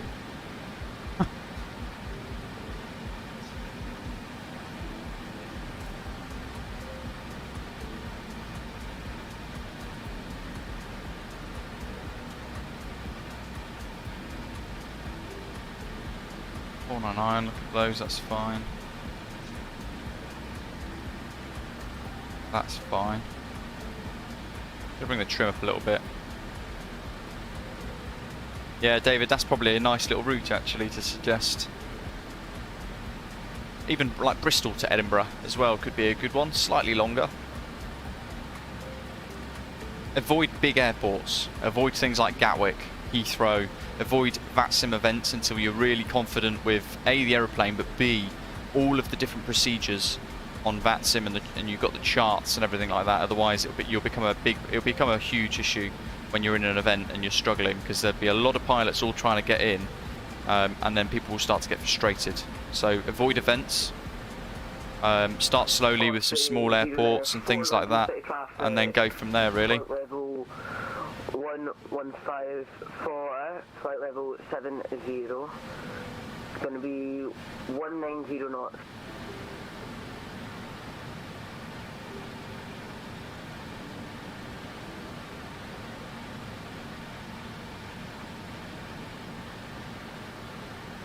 Gonna keep this coming down now to 9. Altitude arm. Let's idle the throttle. Keep it in descent mode for now. Have a look at the video that I did by V60 a little while ago. My top tips for flying on VATSIM, getting used to flying on VATSIM. It's been helpful to quite a few people, so do have a little look at that. 210 is coming up, which is about 210. About that. You can connect in incognito mode, so when you connect to vPilot you click something called connect in observer mode or shared cockpit mode, and yeah, you can use that, and what that means is traffic around you will be visible but you'll be completely invisible to them.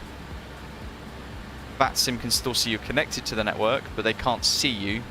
Having said that, though, they can hear you. So if you're listening in on the frequency and you accidentally transmit something, they will all be able to hear you. They won't be able to see you.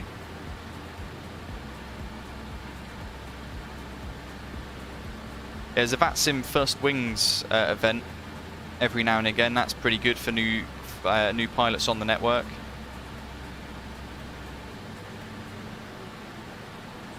but they tend to be extremely heavy on traffic. So again, you don't really need to join something like First Wings. Days like today, find somewhere that's a bit queue. You might have a controller online who might be able to help you just get started with things. But yeah, use voice instead of text. It's quite daunting to begin with, but it is so much easier, I can promise you. So much easier using voice. Keep the telephony how it is. So don't have conversations on your transmissions. Just say what you need to say.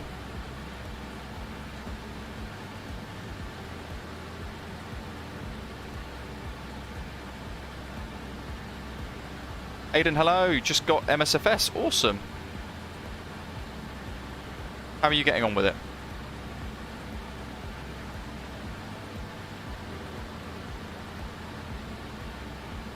Through 10,000. Landing lights on, runway turn off lights on. That's all set as well. Let's do a cabin call.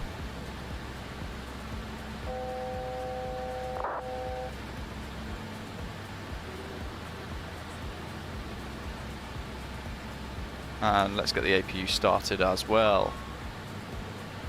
Master caution, APU, clear it. Yeah, avoid text. Oh, you heard the little click then, the text. I don't check it because it's behind the sim on another screen on vPilot. So use voice, it's much easier for everybody else. There we are, bang on. 210 knots at JACO, happy days. Now we want 6,000. London City traffic, flyer 71 Bravo at JACO, flight level 9 continuing direct. RAVSA descending to 6,000 feet. London City traffic. London City traffic, Osprey 094 direct. Bravo Alpha, Bravo Kilo uniform. For runway 27, Osprey 094. So the QNH was 1023. Make sure the local pressure's set. Osprey 094 descending 5,000 feet. APU gen is on. What else have we got here? APU air is on. Packs are on.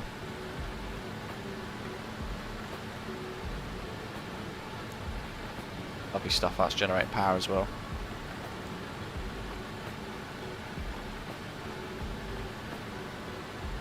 $8,000.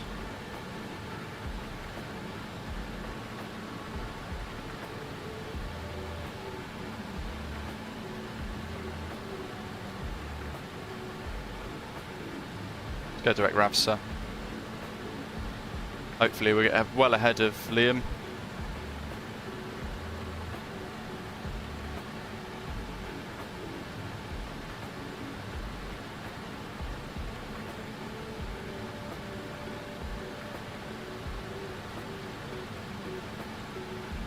Aidan, download the liveries. Never pay for liveries, by the way, for those of you buying MSFS, because that is just a disgraceful practice. All those shoddy liveries on the marketplace, do not buy them. Go to flightsim.to and buy, and you'll be able to download loads of free ones, unless you're on Xbox, and then you can't. But still, I wouldn't pay for the liveries.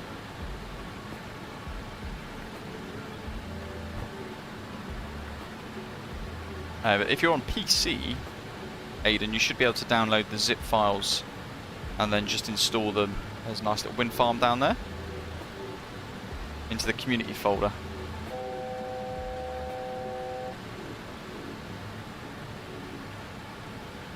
TGN, so you can use virtual airline call signs providing they're kind of recognised by VATSIM, otherwise things get quite confusing.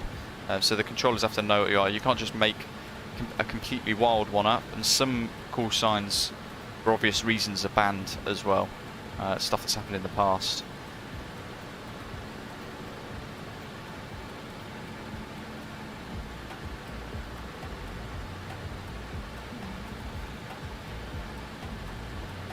That's 6,000.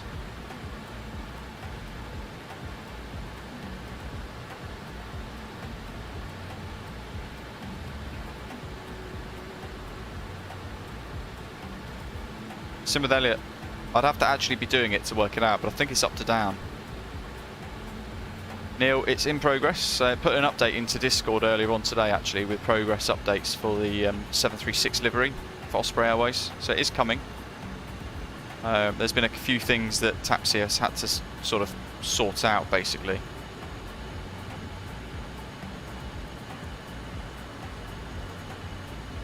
To make it work.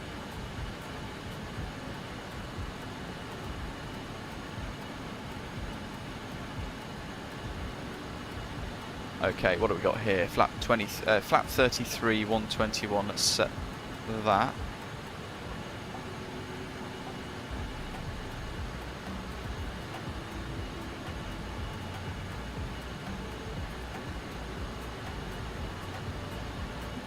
.121, 126. I'm going to put a little marker near 126-ish on the speed.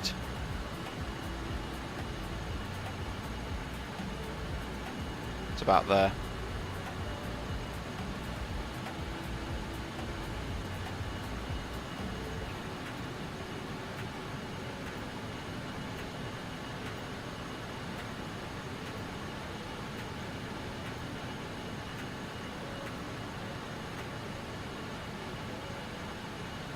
Type in scroll, the call sign bit at the very top, you can put in what you need to. So I'll just put in the registration across both fields, but then make sure that you've actually got the registration. There's a little section further down that says, a little box that says ATC call sign, and that's what you want to change.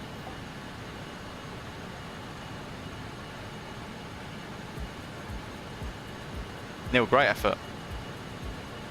9 miles to Ravsa, and we're level at 6. Local pressure's set. That ADF is set as well, not that it's actually tracking or doing anything.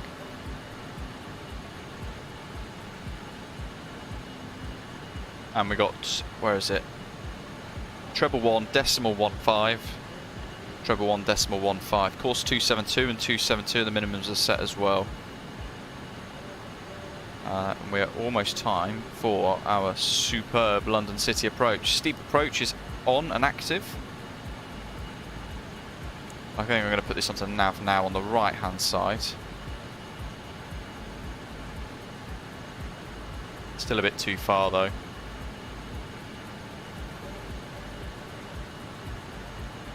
You'll probably have to put something in typing scroll, but just put whatever you need to put in to make it work basically.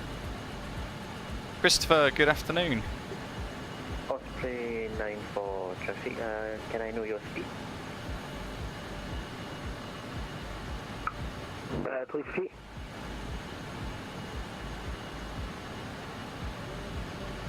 Roger, this is Lauda 9015. We are maintaining 160 for you to be ahead of us. FM will be 175 knots. Roger, we'll be slowing down to 150, Lauda 9015. Copy that, Osprey 94. Osprey 94, direct to Ravsa, maintaining 5,000 feet. You can increase your speed to 200 knots if it helps. Osprey 94. I'm maintaining 210 at the moment from Flyer 71 Bravo. Copy that, Osprey 94. We'll be increasing to 190 knots due to us being on flat 2.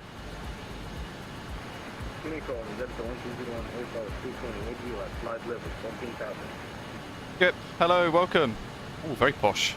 Check you out, going for the Cubans. There's the Thames estuary, folks. We're about to turn up it. There we go. As we say, the magic words. Let's get rid of the music now as well. We want now to set 4,000.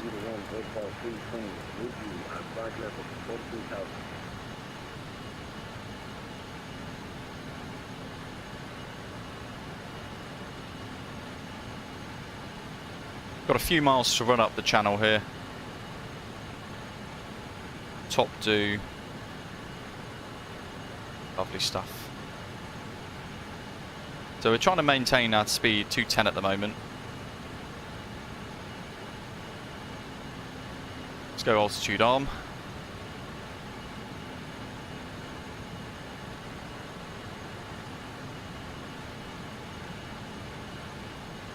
Chris, yes, you should be okay, but it will take a bit of getting used to, buddy. It's very unique, I have to say.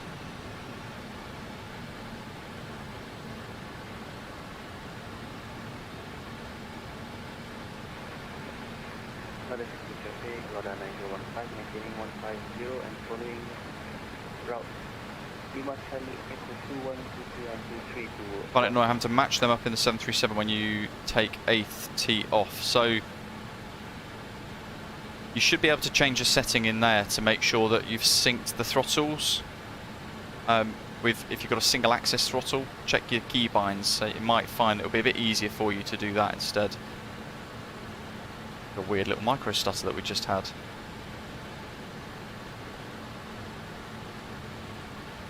Give me shelter, fantastic, you're down there somewhere. For a tiny weeny bit of cloud.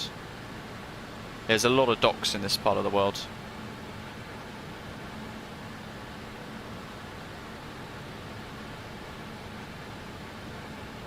At LCE07 I'm going to start to reduce the speed quite quickly, I think. And Christopher, yeah, it's a 5.5 degree glide slope.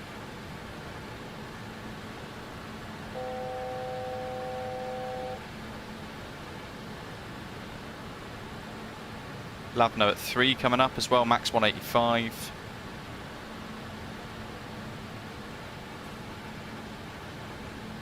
Still quite far out. London City's up here somewhere. Still got a few ways to go.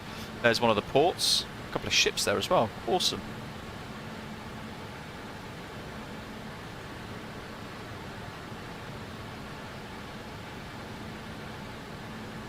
Three, 4, 5. 12 miles to Lavno. Got to watch the speeds.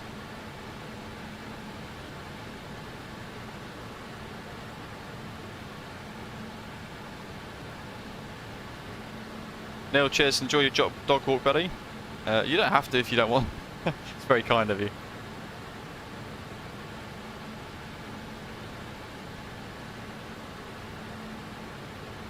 Christopher, I think because it's so built up, there are requirements of not flying within certain feet of residential buildings and all that sort of stuff. So I think they bring them in higher to A, reduce noise, B, to have a bigger margin for safety should something go wrong. Because otherwise, if you're flying into London City, there is nowhere for you to escape all of these residential areas if something went wrong. Except for the river, if you're really jammy. So now if we had an engine failure, I'd be down following this river, I'd be hugging the river. That's kind of the only option that we've got really here. Residential, commercial, a couple of farms, but certainly not good enough for us. There's the airport, right on the cursor there. And even this way, there's fields, but that's not suitable. The most suitable option for us really is at the moment, keeping an eye on the speed here, go flaps 18. It's only really the river for an exit.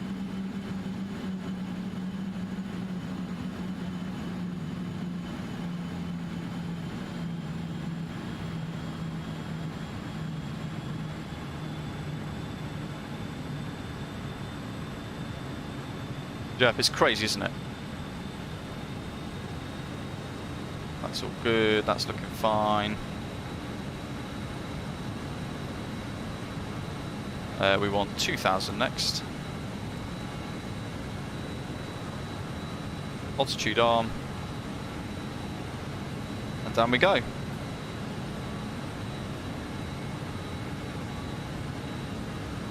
Where's my heading bug?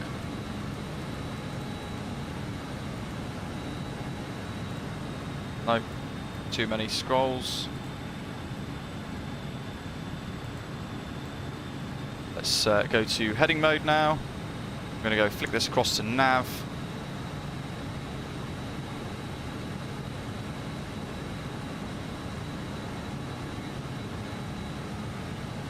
While we're climbing.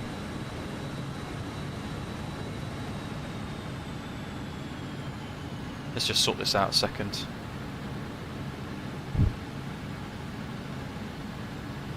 About 12 mile final now.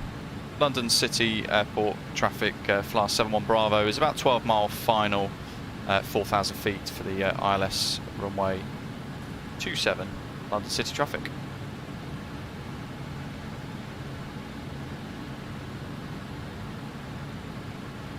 Localizer armed. Localizer captured.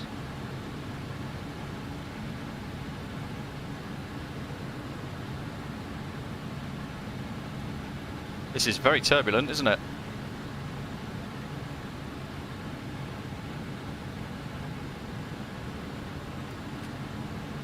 Let's go gear down. ISO armed. Steep approach is set, flaps 24, bringing the speed down to 160 now, and we're almost at 2,000 feet. At which point we're going to be intercepting the glide slope at 4 miles. 2,500.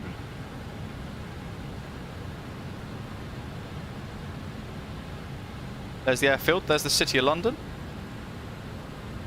Let's creep a bit of power in here.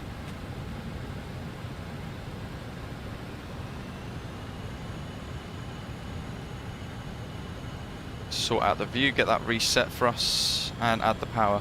That's 24, gears down 3 green.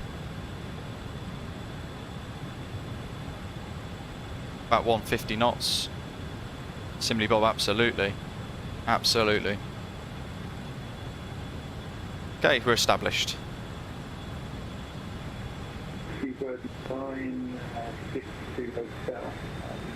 Level at 2.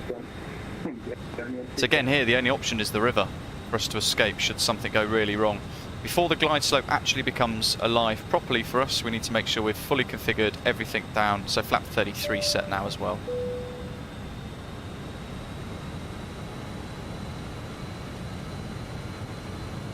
Yeah, it can't escape left because of all the houses, and we look right and we can't escape right either because of all the houses. Can't just go straight ahead either because we will just crash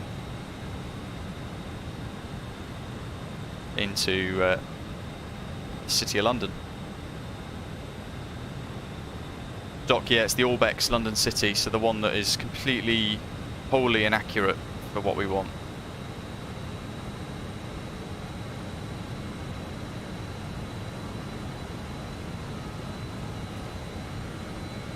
So there's the airfield. Now look at this. Look how steep this is going to be for us. Speed management's key. Now I've got the view set ready to go. Just waiting for the glide slope to become alive. 5 miles.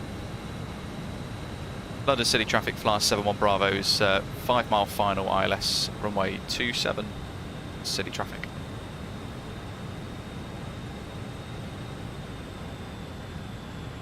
I'm going to bring the speed down to our yellow bug just before now we hit the ILS of the glide slope.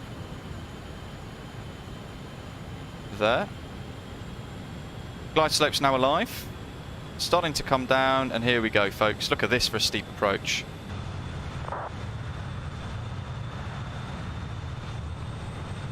Quick screenshot. Established on the ILS. There we go. Hold your hats, folks. You know what I did forget? It's a bit better than later than never, isn't it? I've actually had pilots forget before. Okay, let's go throttle idle a second. Down we go. Those were the days. Flight Sim 2002.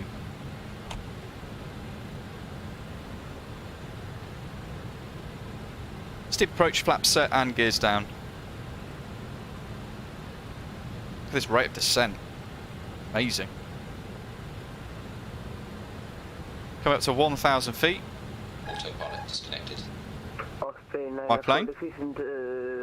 160 knots. 1,000.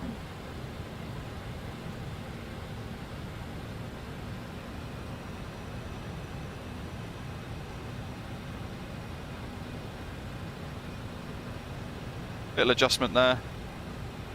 500. We're visual with the runway. Minimums. And I'll bust the ILS slightly, but 500. we're just going to continue anyway. We're going to get these warnings.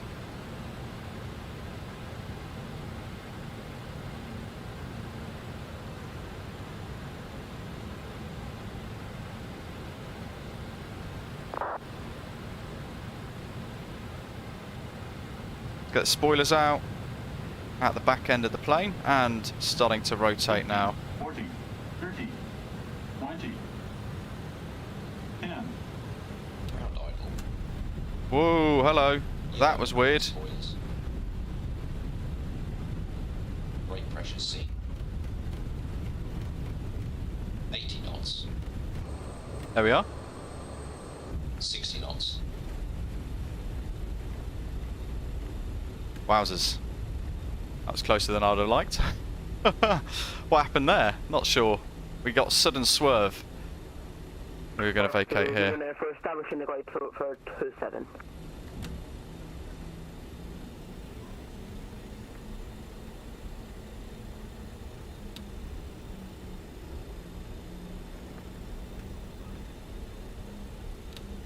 London City traffic's flyer 71 Bravo's vacated, taxi to stands.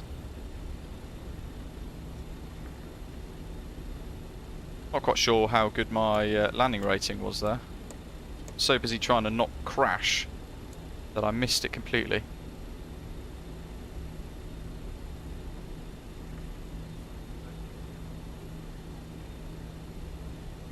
London City traffic, or speed, for going to be 7.5 nautical miles out from touchdown. So this is inaccurate as well because, well, realistically, the noses would be pointing over here. With the new layout, so just going to ignore this rubbish landing. 235 actually is not bad, is it?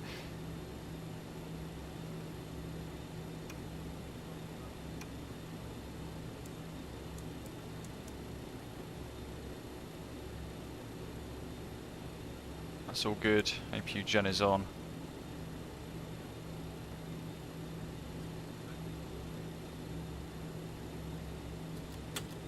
Cabin crew, doors to manual and cross check.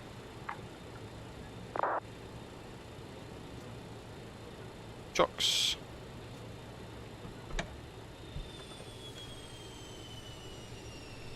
What an awesome noise that is. Then the beacon can go off. Ta-da.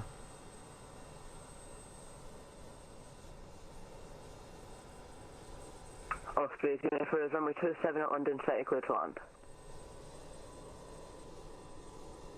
Yeah, Raven. So real life, folks, this is my big gripe with Orbex at the moment.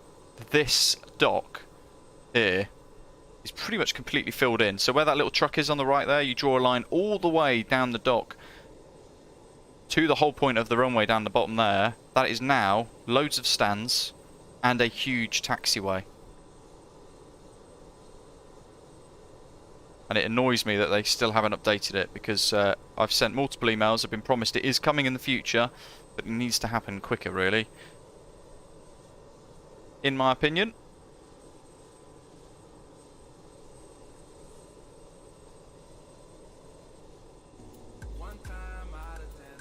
Speedbird traffic, Speedbird 4 Lima Tango departing runway 27 left while Brooklyn Star 7 goes departure.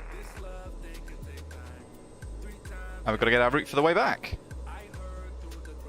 Brooklyn's Park 1 Alpha departure, folks, for this today. Again, no idea what to expect, whether it was going to do something funky like it did before.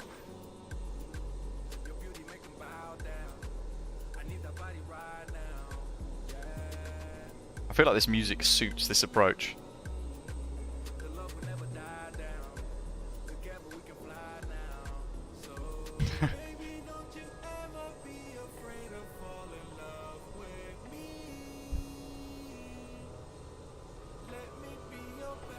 Holy Christ, that's fast. Off speed, if you don't know if we're going around. Yeah, because an A330 can't actually fly into London City, that's why. Oh my god. He's in an A330 really, but it's Obviously, just matched as a 787 for the purpose of today.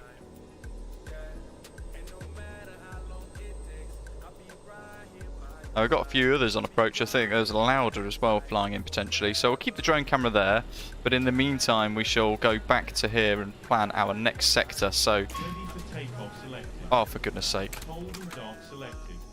Turn around mode selected. Definitely forgot about that.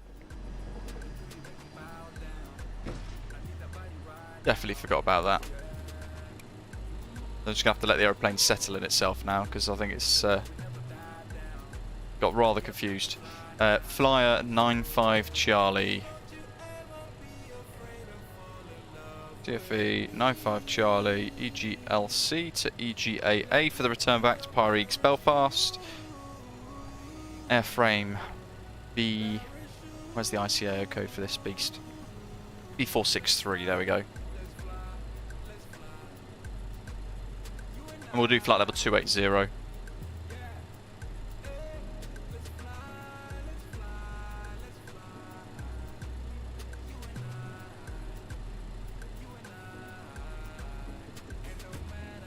Osprey 094 London Heathrow traffic, going to be going for a visual runway 27 right.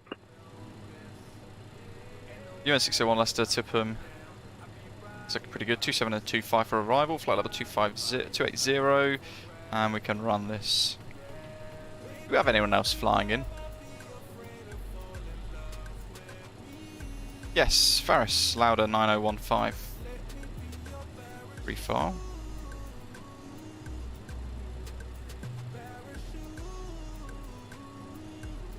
Need a parachute for that approach. Joey, yeah, correct. Not even a 737 can. And the Embraers, the E-jets that used to fly into here in real life. Goodness me.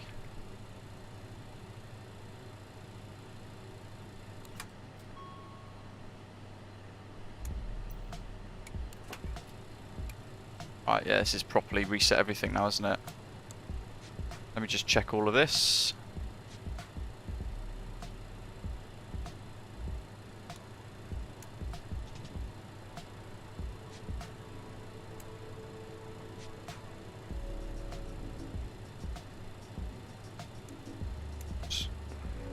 Osprey 094 London Heathrow traffic on final for 27 right.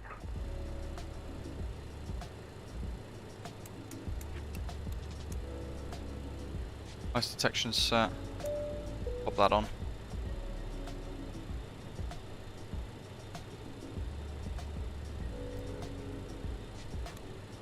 Happy days.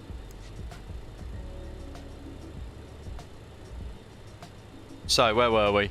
Yeah, the Embraers had specially designed, specially adapted wings, basically, which allowed it to fly in to the airfield. OFP. There's a new one. 9015 established on the glide slope for runway. So we go to aircraft, open this, and it says now, do you want to import our OFP payload from SimBrief? Yes, we do. So there we go. We've just instantly refueled, reloaded, and all that sort of thing. Very cool. Let's get rid of ground power. Make sure we come off that menu, and then in here we want to go to Index, Page 2, Route Menu, Recall Last.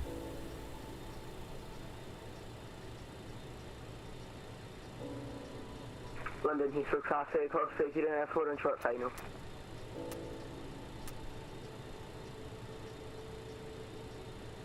Execute that, and we'll have a look at the legs page to make sure it all makes sense.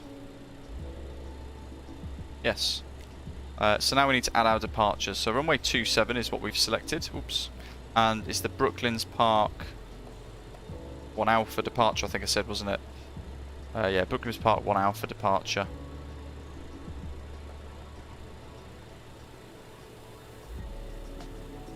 We go direct to that first, because otherwise it's going to try and turn us back round to the threshold. A really annoying feature, really. We've got a double Brooklands Park. traffic, speed will increase in heavy, start 558.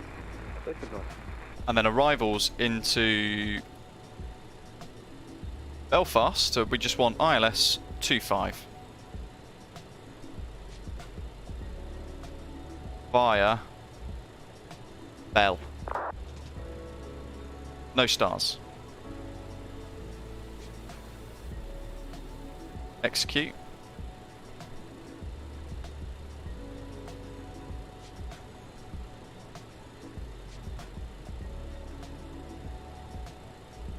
There we go, and we'll have a look at that and the charts and stuff in a short while as well. So that's all set as well. Paris is on approach, just there.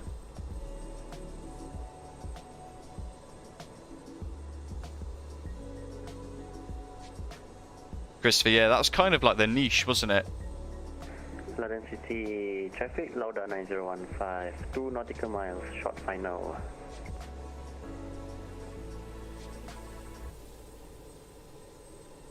Fetch from Simbrief on the FS Hub now to make sure we've got our new flight plan active. And once he's touched down and we've watched him land, we will refresh our VPilot connection with our new call sign. In the meantime, I'm just doing bits on Navigraph. I'll show you the difference, how woefully inaccurate this London City scenery is, and the reason why Orbex need to update it urgently in a second as well. 555.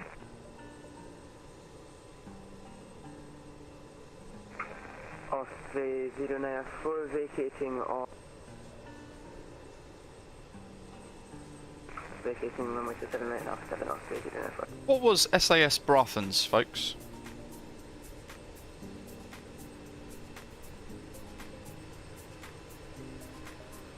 Even in an A320, this is a tough approach, guys.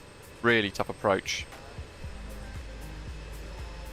The aircraft are specially certified usually to fly into London City or manufactured specifically for short field ops. Wowzers, how did he stop so quick? That's amazing.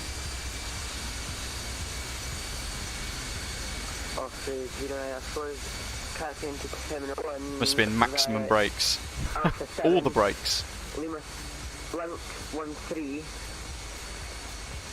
Terminal 1. Peekaboo, Transavia. Nice effort. Right, where is Volanta? We'll create a new flight now.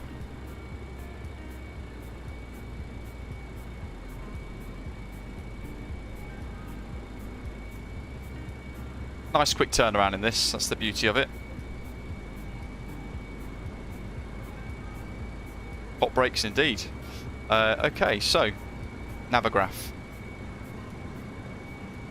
That, from Echo, is where this scenery ends. That little arrow there, East Apron, draw a line to Echo, that's where the scenery ends. You can see it just on the edge of your screens here. Just the edge of the dock there. But, look at that. Taxiway Tango. Tango 8, Tango 9, all these holds at Foxtrot, Kilo, Lima, Mike, all of that there is missing from this scenery. So the more pressure we put on Orbex to sort this out, the more chance we all have of actually being able to enjoy a realistic London City airport, because that is woefully inaccurate now, sadly. It looks nothing like it does in real life. Our departure, Brooklands Park, so fly runway heading to LCW 01, max 200 knots up to 3,000 feet before turning right. LCN 01, max 200 knots, still climbing, 3000 LCN 05, max 200 knots, and then a left turn to Brooklands Park, VOR, and then off to Henton. And then Compton at 3000 as well. Keeping it 3000 this whole way because of the way Heathrow airspace is structured all around and above London City Airport. So we're on Unicom, we can just make the call to continue our climb up anyway, which we'll likely do. But from Bookman's Park, we're going to continue climbing straight up to Poton. So let's just check to make sure that is in the legs. LCN 05, Brooklands Park, Poton, Bedfo, which is Bedford, Boto, and then up we go past Leicester and over East Midlands Airport. And then we're going to route over Manchester for the way back. Fabulous. Happy days. Liam, no worries. Have a good one. Hope you enjoyed that. Nice little diversion to Heathrow. We need to reconnect on the network now with our new call sign, which is 95 Charlie, and pull our new route in. There we are. Bing, bing.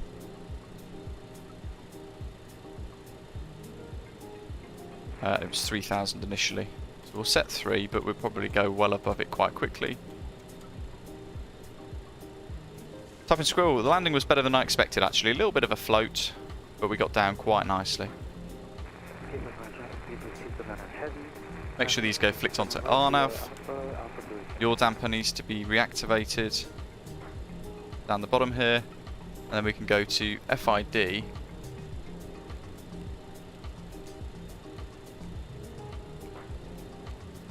"95 Charlie."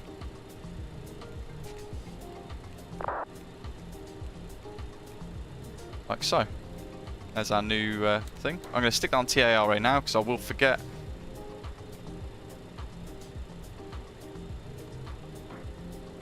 Okie doke. So we don't need pushback here. All we can do is go into here, pop stairs away, get rid of the cargo doors.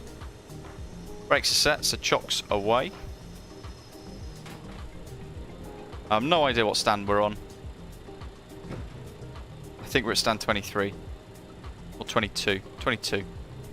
London City Traffic Flyer 95 Charlie. Stand 22 is starting up. Into the overheads. Beacon on. Make sure the nav lights are on high intensity rather than low intensity. That's all good. Engine anti-ice needs to go on, and over to number 4. Start master on. Pumps on. Engine 4 start.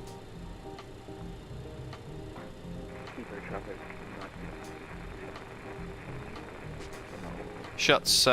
You can't. It's it feeds into the into the Sims nav data basically. Engine 4, let's add the fuel.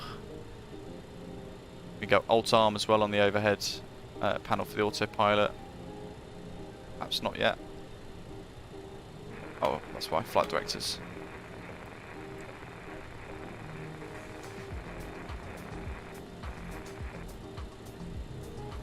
We can arm LNAV.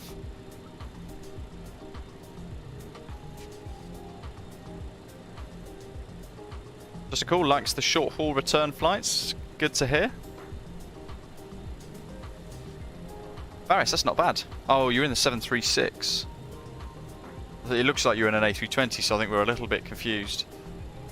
Engine 3 start.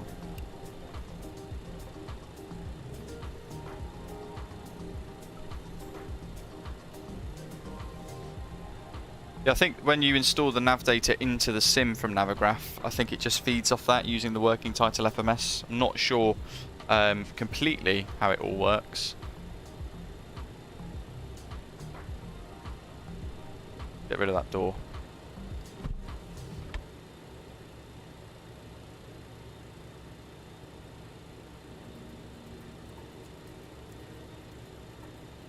I need to go number 3.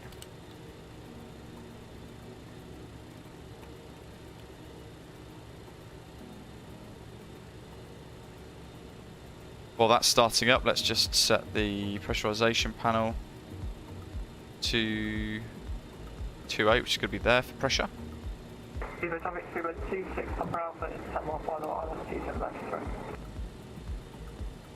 lot of engines to start up here.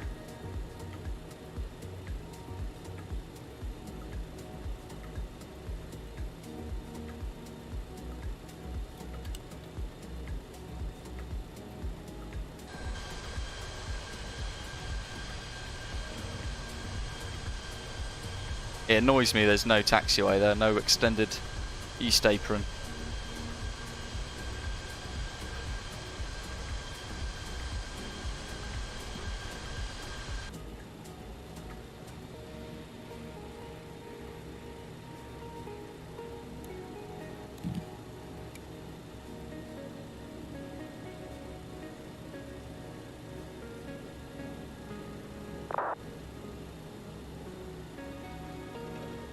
Just watching the N2.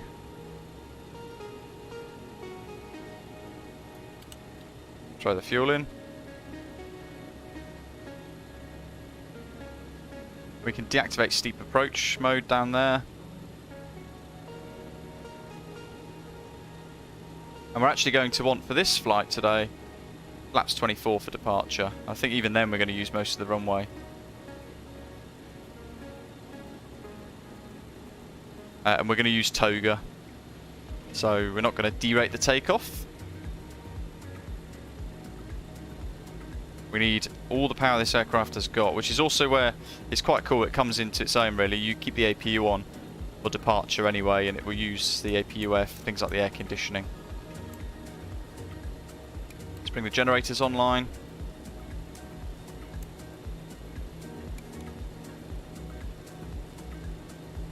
Bring the starters offline.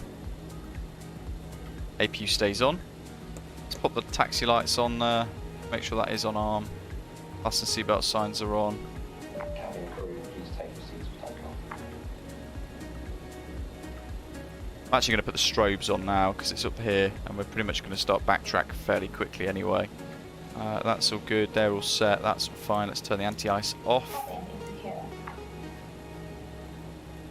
Runway turn-off lights can go on as well, why not? L nav arm, so that's all set. APUs are all good. Flight recorders showing off at the moment. Let's sort that out by doing that.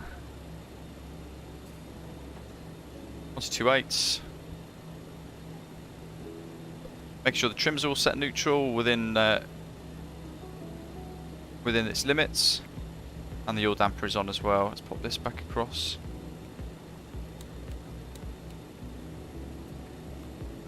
Happy days. Flaps 24. London City traffic. Flyer 95 Charlie is taxiing to Hold Point Echo, I believe. Runway 27 for the backtrack.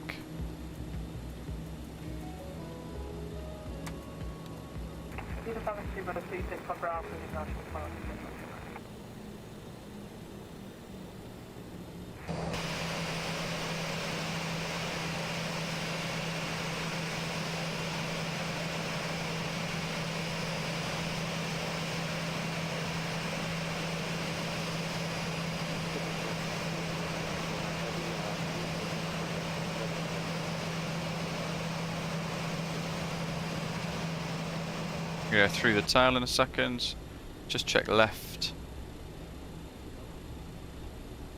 Thankfully we've got a decent headwind. That's going to help us out. And there's Faris. So that's where the real LCY should be. There should be stands all the way down there. Come on, Orbex. You have the power to fix this. And it probably wouldn't even take that long either, let's face it. It's just an apron. And some extra hold points. We deserve it. Landing lights on.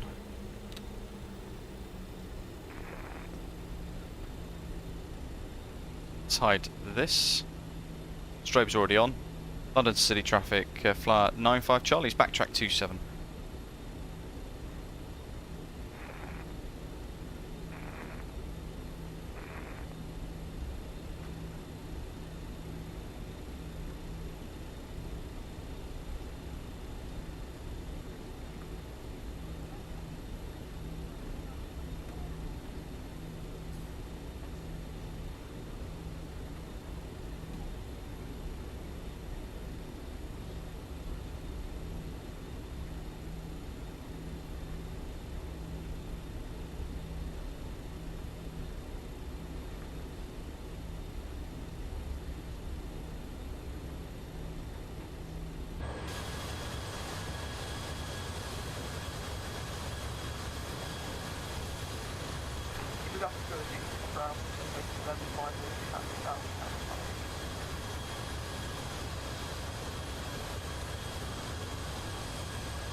Kind of see those servers working away there, servos.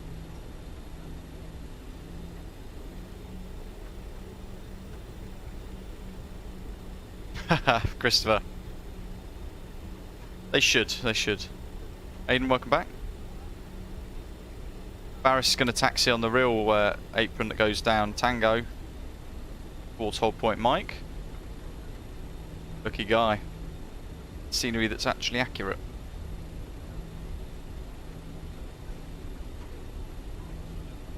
It is, yeah. Mouse and a keyboard, Aidan. You're going to really struggle with Microsoft Flight Simulator. Make sure my thrust modulation system's on as well. I need to make sure that is set. We're going to leave that takeoff power set at 93% M1, I think.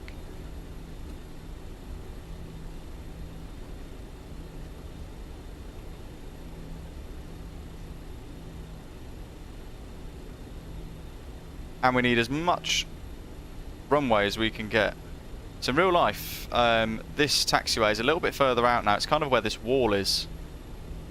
And obviously the water there, the dock isn't there. It's a big square now. London City traffic, Flyer 95 Charlie's lining up runway 27 for a takeoff Brooklands Park 1 Alpha departure. London City traffic.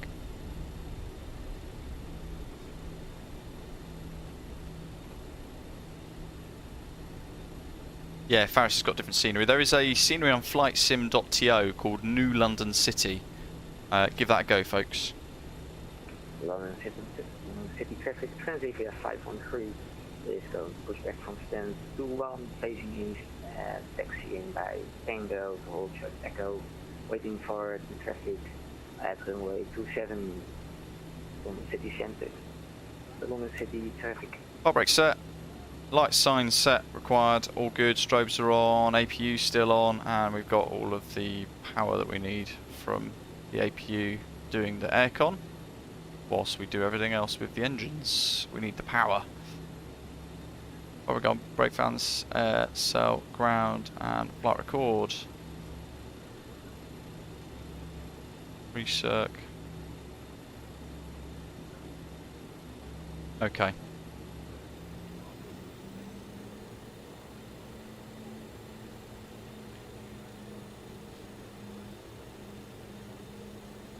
Dwal says top bar needs refreshing. Let's do that just before we go to Toga then. We're testing the engines at 37% M1. That's what we can call it. EGAA CFE 95 Charlie. Okay, let's go back to Belfast then, folks. Cheers for the reminder, Dwal. TMS set to take off.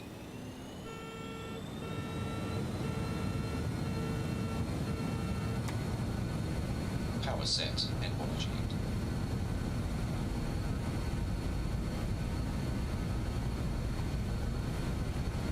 Speed alive, both sides. Bit of a crosswind look now across the aeroplane.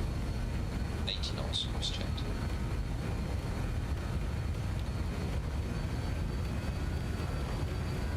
Don't want the D-rate. We're at Toga. Rotate. Rotate. There's the end of the runway. 52. Working to keep the wings level. Positive rate of climb, gear up. We can go down here. Autopilot on. Ooh, a bit turbulent as it transitions from autopilot there. Let's hold vertical speed in a second.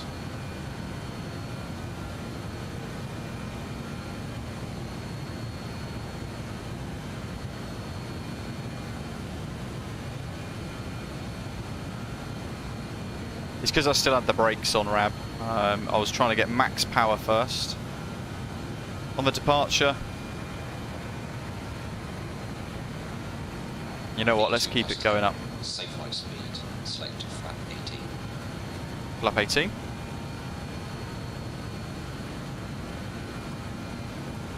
Let's wind it right up.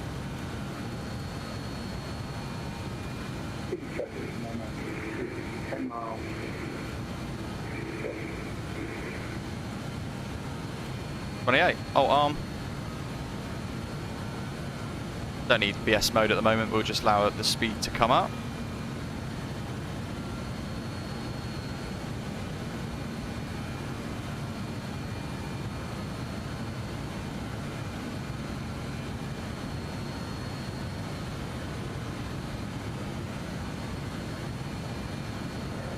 London City traffic, WestJet 9015, lining up runway 27.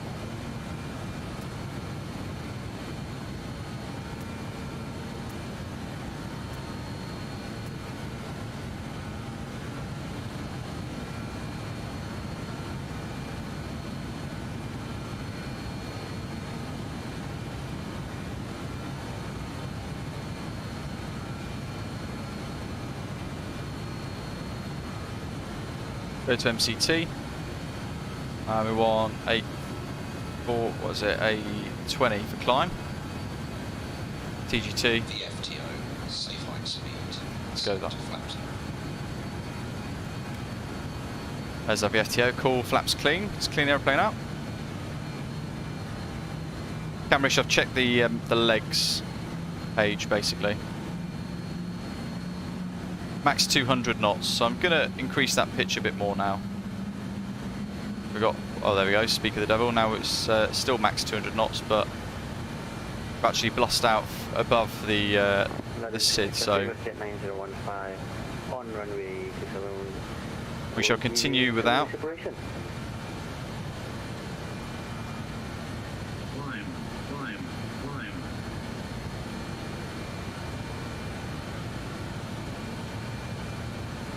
There's a TCAS warning. Can't see what it is though. Looking around.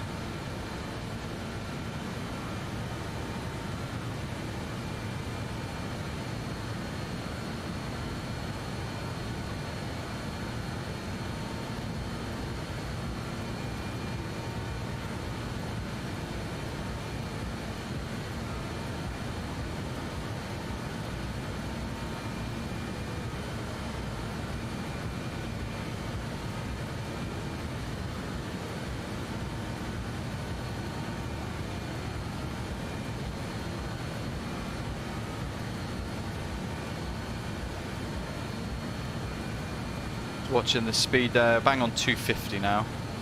MS6, British Airways, MS26, correction 66. Establishing localized. That climb rate, absolutely mega. Change this to 1023. Sorry, 1013. London City Traffic, WestJet 9015, taking off runway 27, London City Traffic.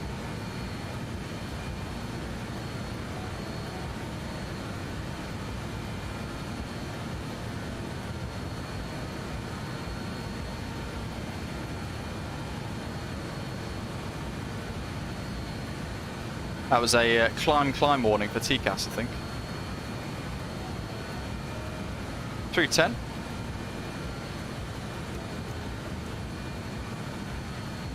Oh, we get the APU off as well.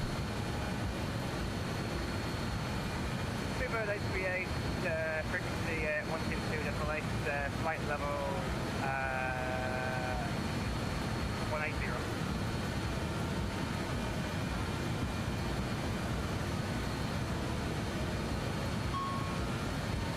APU master caution, clear it, it's fine.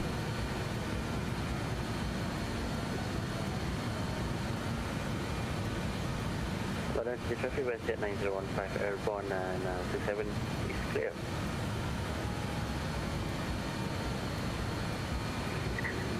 Thanks for that, WestJet. Number 62,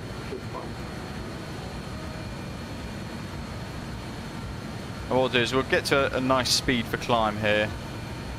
We'll go to IAS mode instead for it to hold that speed.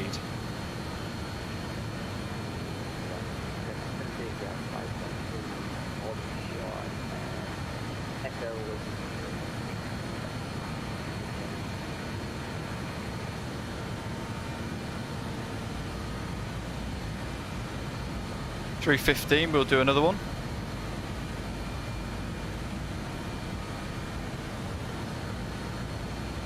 Yeah, we changed to 1013 a couple of thousand feet ago just for our climb up through 6. A bit delayed doing it, but all good.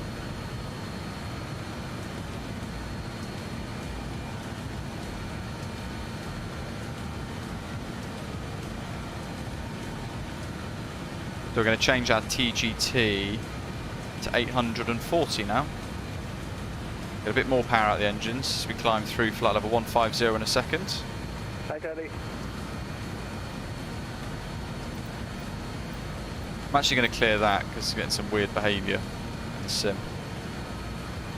There we are. I think I was getting the toolbar pushback memory leak issue again.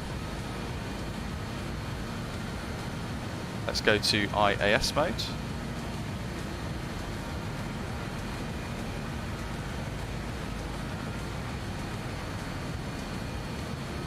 So, Navigraph then for our arrival back to Belfast in about 45 minutes or so from now. Initially, we've got one of these messy arrivals here to sort of contend with. We're going direct in though, so let's have a little look. What have we got? Belzoo, Rempsey. Rempsey's there, Massop's there. So from Rempsey at the bottom right of the charts. 122.800 British Airways 838 radio check. Your readability 5. 303 degrees, Massop, over the Isle of Man. Readability 5, British Airways 838, passing flight level Nelbo. 70. Belzoo. Where's Belzoo? Okay, so from Nelbo then it's going direct into Belzoo. And then we got Bell. And that's where the aeroplane's going to get quite confused, I think, because Bell is where Belzoo is. So let's clear that. Execute that. And then Bell 10, because from there it's telling us we want to fly out to 10 DME. So Bell outbound to that 9.4 section, and it should then start to curve as background for this teardrop procedure.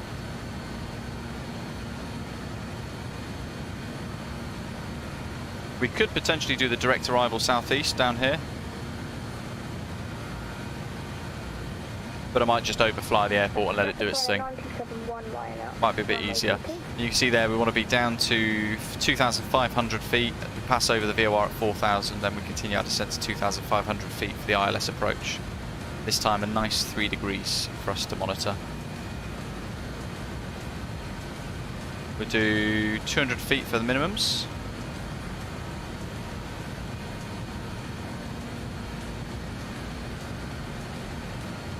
There we are. Happy days.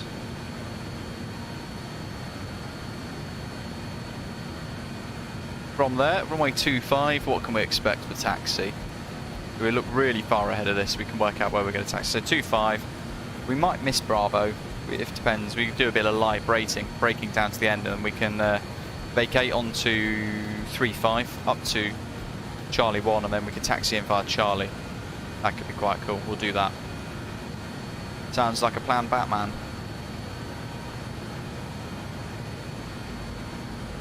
Keep clicking those likes, folks, as well, if you are enjoying today's live stream.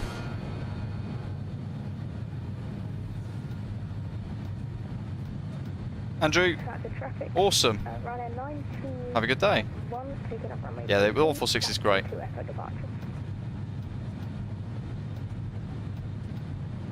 Oh, was that you, Elliot, in the Speedbird?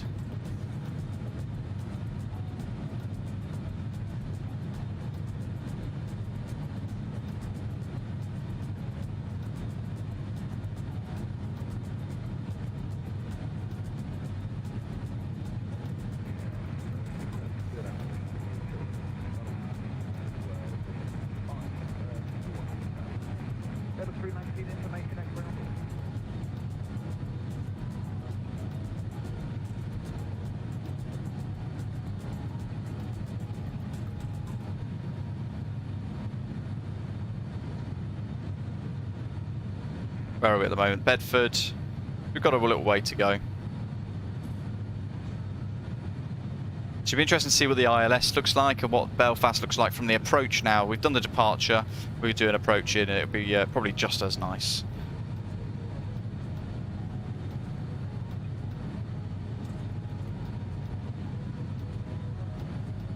Rab, wow. I'd love to have this flight sim in 4K. I really would. I'd love to have a 4K screen and a PC that can run the spec for 4K, because it looks mind-blowing at the best of times, doesn't it, this sim?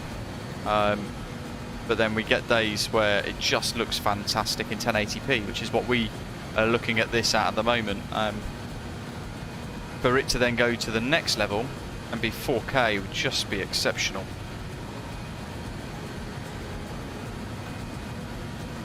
Still not sure I'd like to use VR though, unless I'm in a smaller, like General Aviation PA-28, something like that, I think.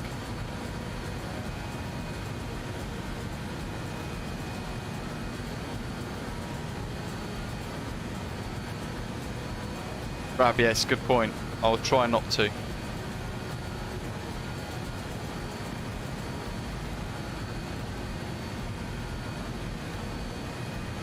Okay, so little bits of admin for us. ILS frequencies, we want Bell 1172, which is already pre-armed. Let's whack that into the active. And then 1099. Oh, that's the ILS frequency. Fabulous. Didn't even have to do anything. It's done it itself. 247 is the course we want.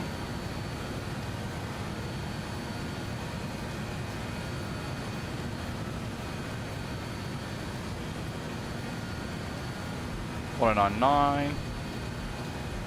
Test the ILS.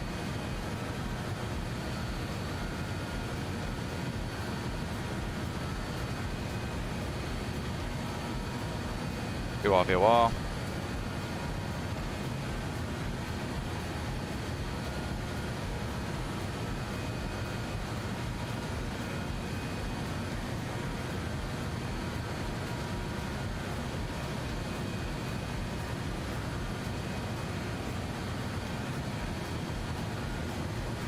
Right, we are in the British Airways Cityflyer BA 146-300.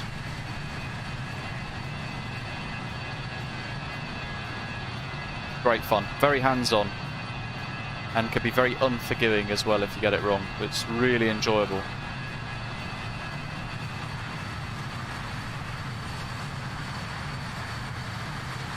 Rab, how are you finding Sim Update 10's beta? So I actively avoid using those myself.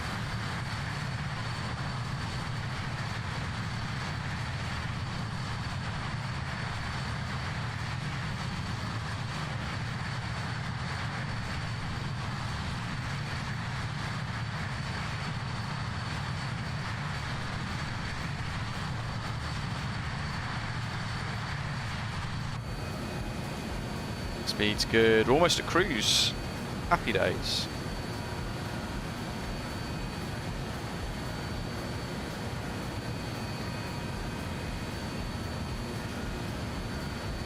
The waypoint alarm there has just gone active because we are almost into the next waypoint. Just prepping the next. Cars across runways, Sim Elliot, that's weird. What do you mean, like parked on the runways?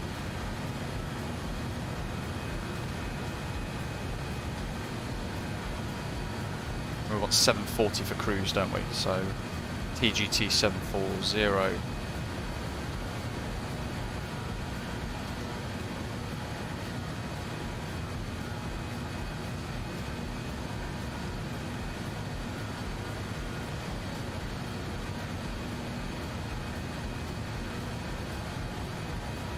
That down there is Coventry Airport, I think. No, it might be Leicester actually. Coventry's further up this way, and then Birmingham as well. Through the clouds, East Midlands. We're still waiting for a fantastic East Midlands airport scenery. I think that's East Midlands there actually. Ryan, how does the TMS work? So, great question, and it's quite fundamental in being able to fly this aeroplane. Basically what it does is it looks at the setting we're asking it to set, whether it be our TGT as a target or an N1 for like a derated flex takeoff, and it then modulates the fuel flow into those engines to achieve them, the setting that we're asking it to achieve. So for cruise, in an example in a minute, I'm going to reduce the TGT target to 740, might go 720. And that should hopefully manage our speed in the cruise quite nicely. 1,000 below.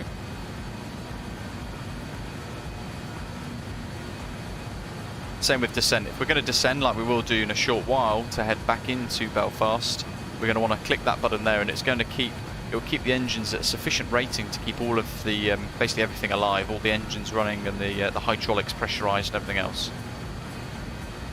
In short.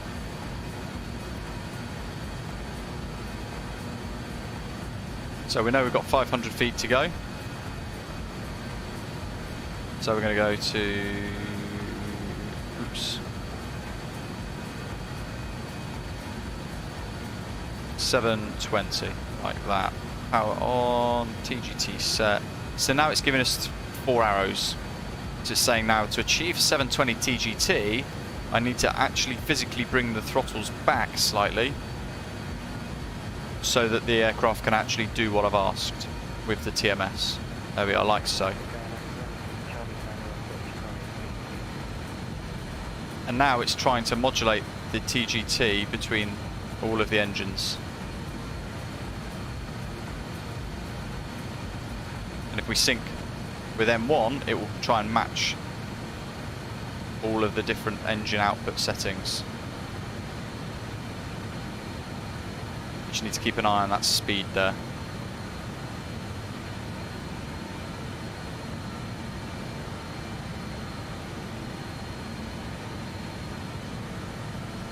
Of August to Sim Update 10, very nice. And then from there we can expect PMDG, JustFlight, Fenix, Fly-by-Wire and Aerosoft to work on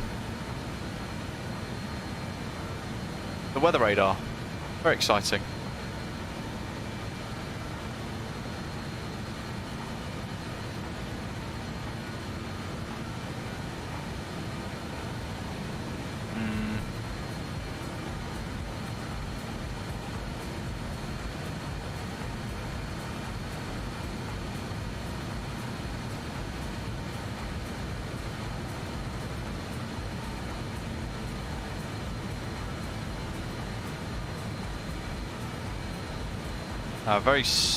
Well, in a few seconds we're going to get another audible overspeed warning here, so let's just turn the thrust modulation system off a second.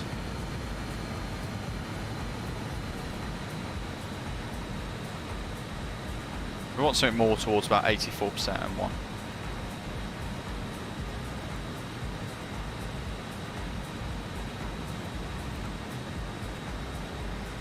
There we are. Let it sort itself out. There's no auto thrust, so you've got to do it yourself.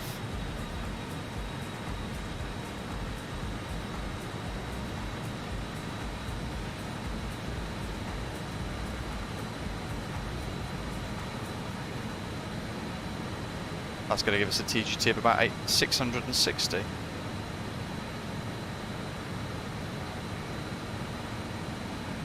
$670, that'll do. I won't be chasing it, just try and set it, let it settle.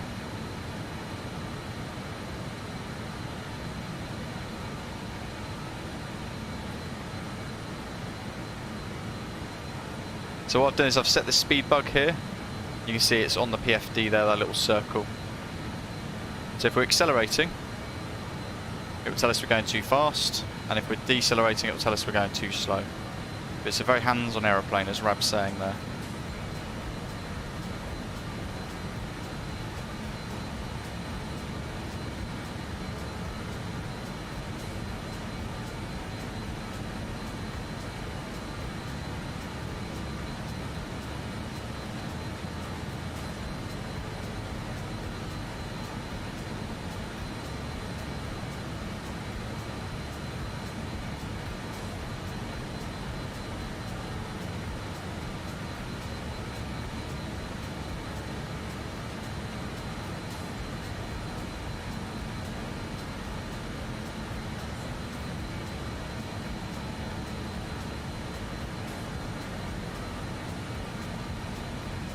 That's quite nice actually. We're just letting it settle up. So what we've done is we've set 87% M1 on M1 sync. TGT's now at 675-ish. And the speed is pretty stable. So I don't have to touch anything anymore. I won't touch anything anymore. Because otherwise I risk breaking that nice settled level of thrust that we've got. So we can recheck it in maybe 10 minutes, 5 minutes. We'll keep tabs on it. Almost 100 likes. Thank you very much, everybody.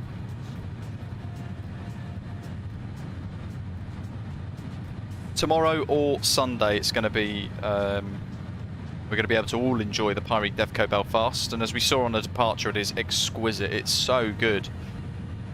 We'll have another look around at it prior to our arrival.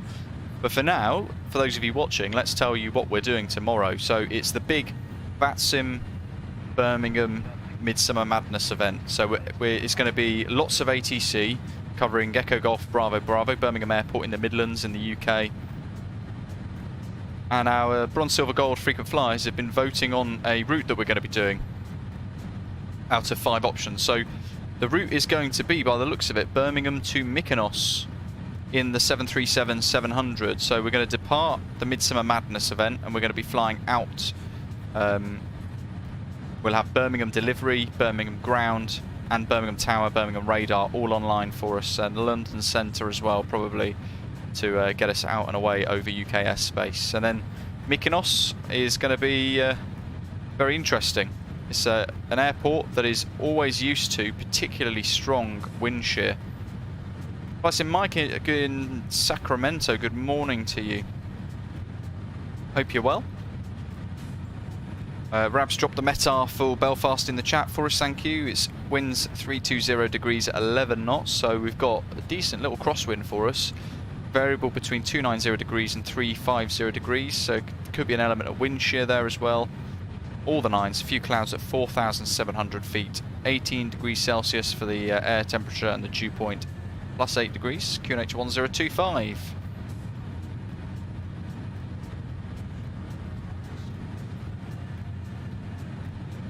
Birmingham to Mykonos, folks. What a great route for the 737 that is.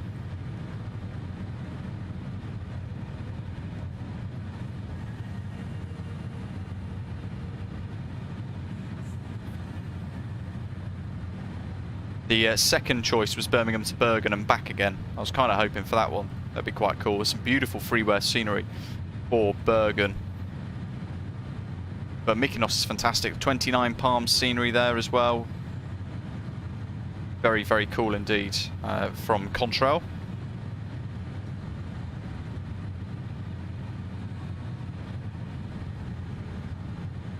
I think every time we fly into Mykonos, we always have one aircraft go off the edge of the runway as well, so it's going to be good fun. It's guaranteed great fun.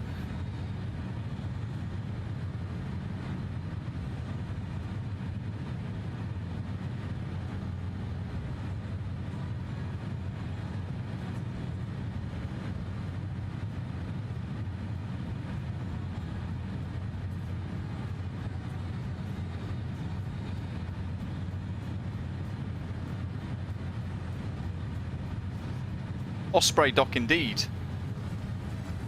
I was hoping we might have the 737-600 Osprey retro livery ready for tomorrow, but it's proving to be a little bit of a challenge for Tapsi to get it created at the moment. I'm sure he'll get it working really nicely though. But there's no paint kit for it at the moment. He's having to try and do his best and work it all out.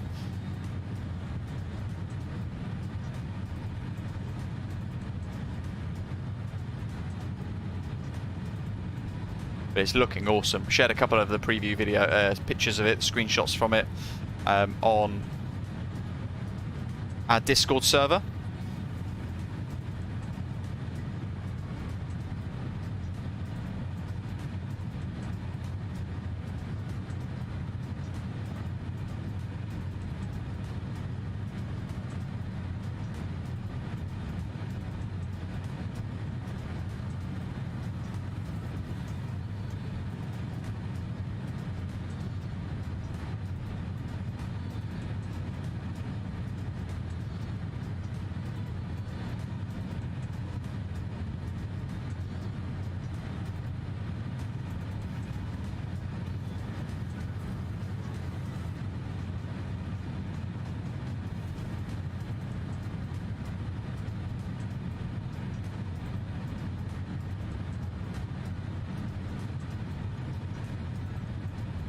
Good, good. The spam bots are back. Let's get rid of those.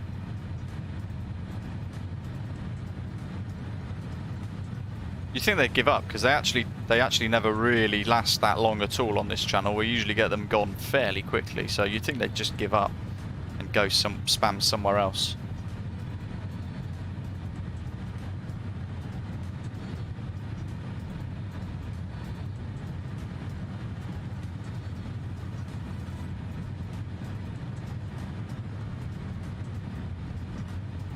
There we go, Birmingham to Mykonos it is. It's going to be very cool, very exciting. Midsummer Madness. Pretty sure that's the event name, isn't it?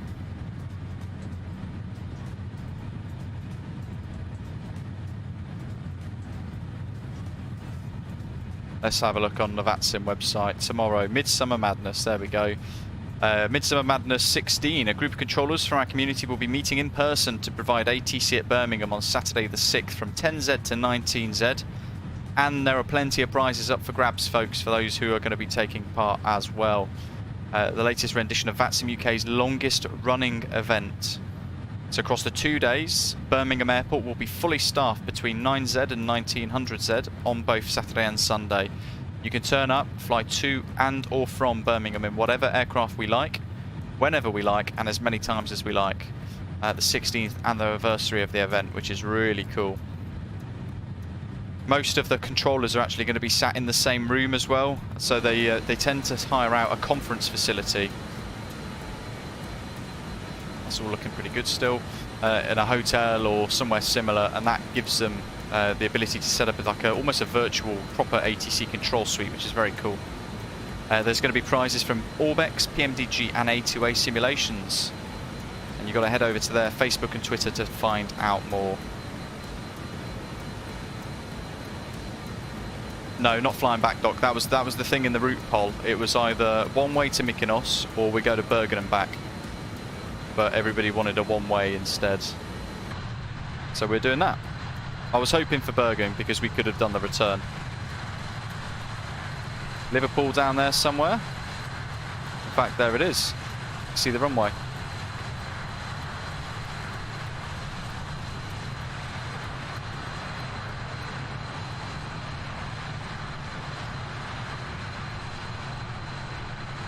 Views in the sim are just fantastic, aren't they?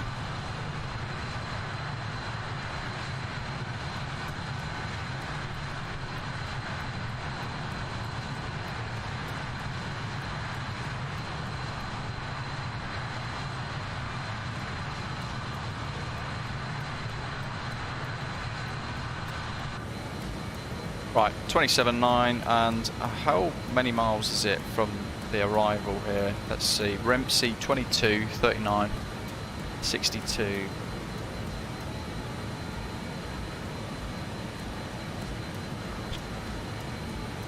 $90 miles. So at Rempsey, that's where we want to begin our descent. Which actually isn't that far away, is it?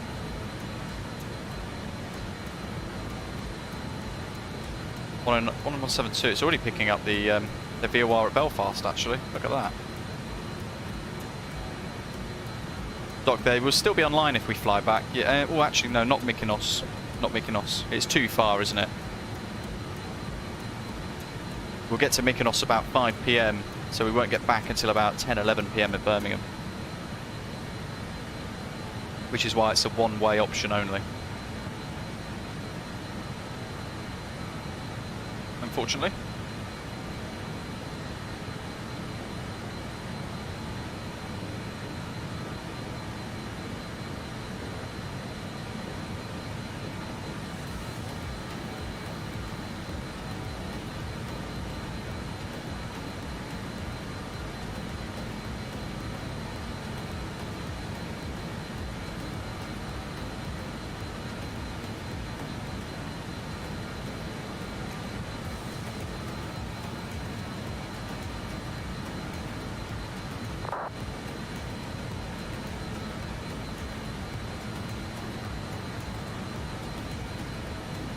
Awesome. Today we've reached 100 downloads on the Phoenix A320 Osprey Airways aircraft. That's quite exciting.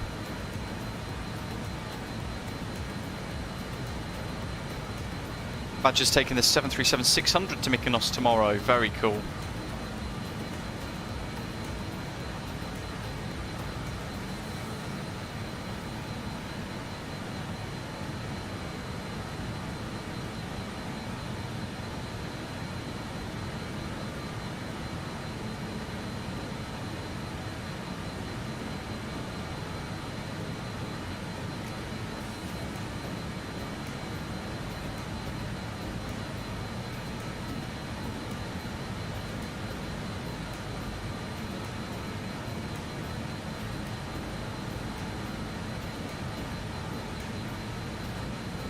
.199, that's the ILS. We've set the minimums. just before we think about top of descent in a couple of miles. Oh, hold on now. We haven't got any NDBs. Might as well turn that off. We don't need it on. Brake fans systems on, showing minus 31. Release them out the seats quick, I think. Always leave the passengers in the seats. They're always really happy about it.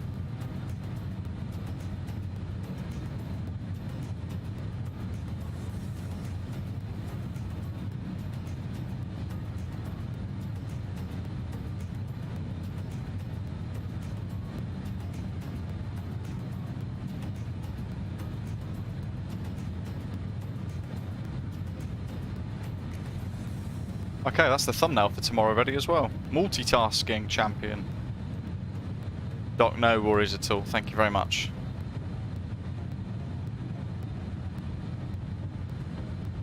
The folks at Midsummer Madness, the Birmingham team, are hoping that we get a few Osprey Airways flying along in tomorrow's event. Whether you join our route to Mykonos or you indeed do something else, perhaps replicate an inbound, outbound flight to and from Edinburgh or something like that.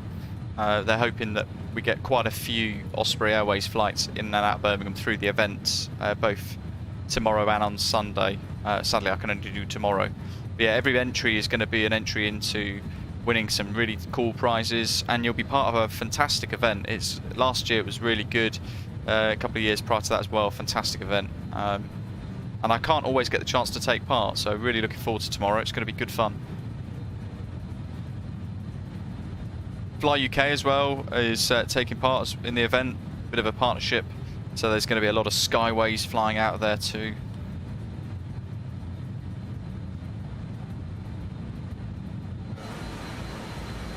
And there's the Isle of Man. In fact, there is the Northern Irish coast just coming into view. 110 miles. So pretty much at 80, when that says 80 on DME1, we'll get the nose down for a descent down to about 4,000. Rempsey's almost about to go past. What do we want to be at Belfast? 4,000 at the VOR, but I might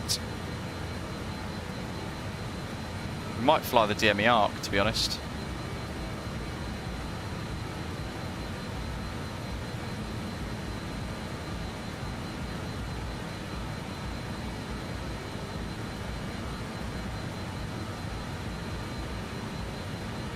DME arc, that was 14 DME arc Bell, direct arrival southeast.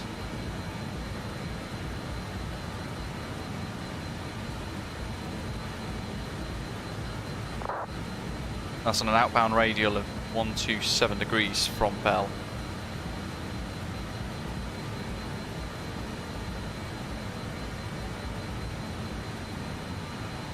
I don't know, what do you reckon, folks? Should we just do the teardrop procedure? We're in the 146. It's not like we can map it, sadly. We can't look into this and go, okay, I need to go this way. It doesn't really tell us very much information.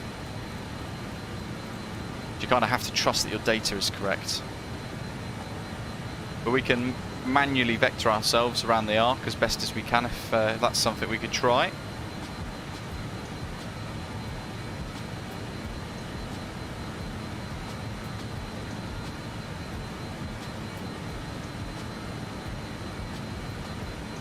Oh, Chris, it's going to be fantastic. JustFlight Fokker F28 looks incredible. The development pictures that they've got on their website at the moment, if you go to the JustFlight website and you click through to the in development section, you can see updates from the Fokker 28, and it just looks exquisite. The attention to detail in the flight deck is fantastic.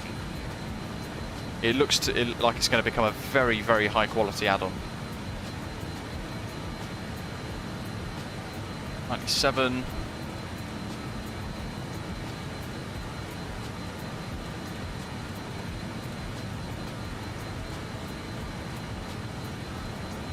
Badger's going for the teardrop, procedural approach. What have we got here for the 268? So about 800 feet.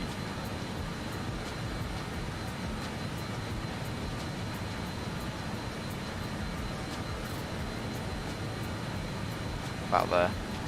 Commentator, hello, welcome. Hope you're okay.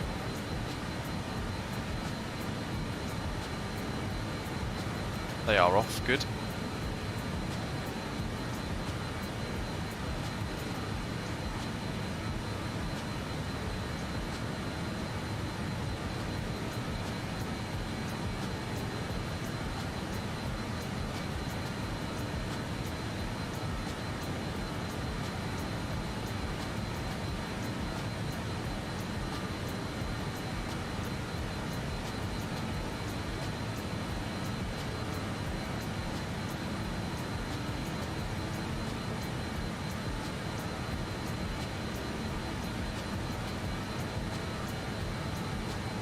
Commentator, yes. We did a couple of Honda jets. We've flown it twice, I think, or 3 times. But they sent me a preview version, which I can't update. So I think it's gone out of date now. There's been a couple of updates to it since, and yeah, a bit tricky. It's good fun though, very, very good fun. And we flew it into Milford Sound. No, yeah, we flew it into Milford Sound. Was it Milford Sound? Yeah, with the fantastic INI scenes. I think it was in a NZA simulator. Was it MZA or was it INI build scenery? Mount Cook. Beautiful airport scenery. Can't remember who created that now. I feel like it might have been NZA. 83 miles.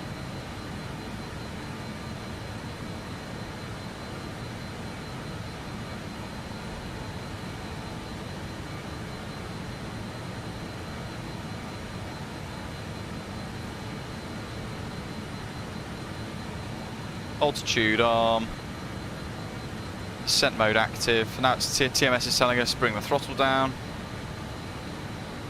So we shout about 60-ish, and we'll get the nose down.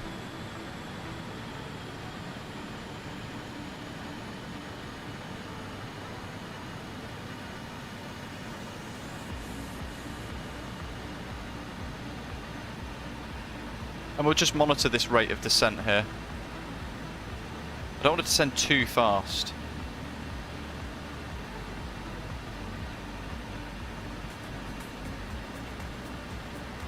But we've not got many miles left to run, look.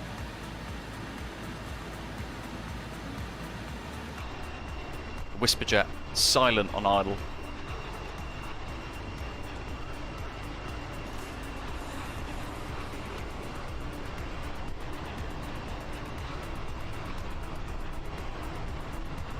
There's Isle of Man Ronald's Way down below the aircraft there. Fabulous freeware from Super Spud for that.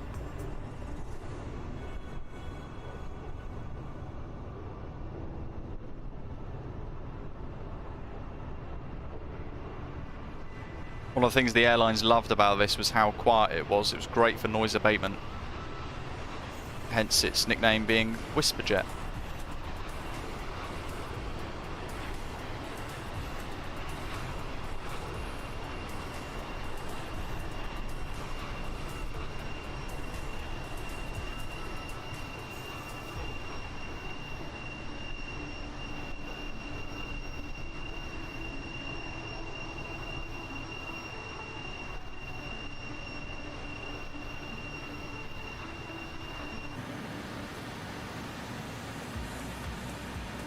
Speed's good. 23.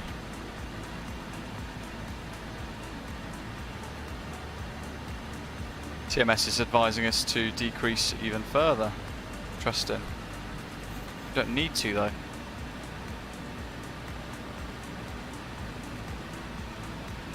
Keep an eye on that.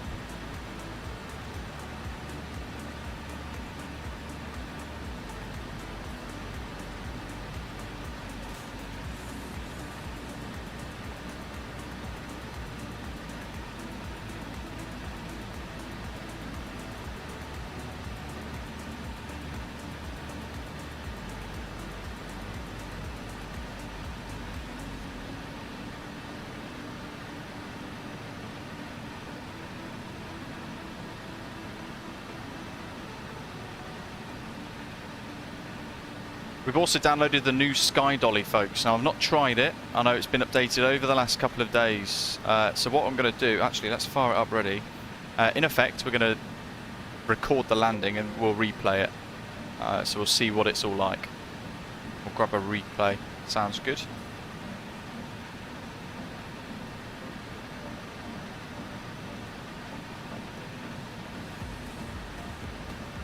Replays always make for great screenshots as well.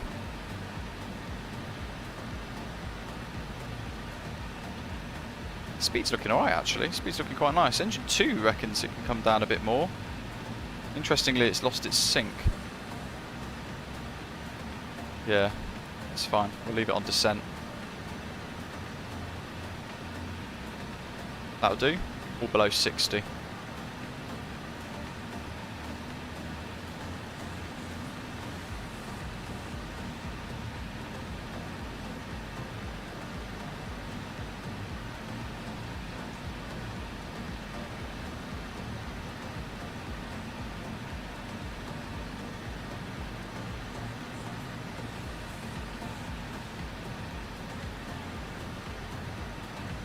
An elbow.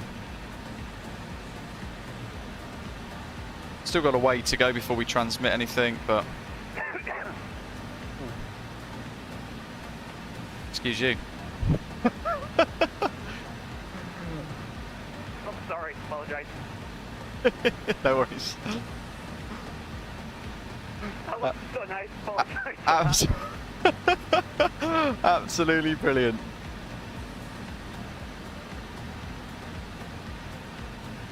No idea who that was. That was great.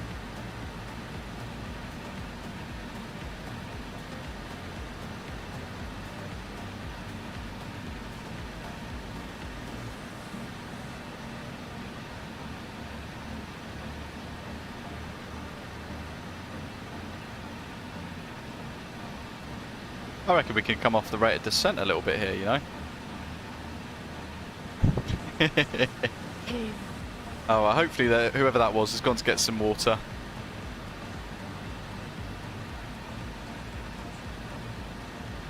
$4,000. What have we set? Yeah, 4,000. That sounds good.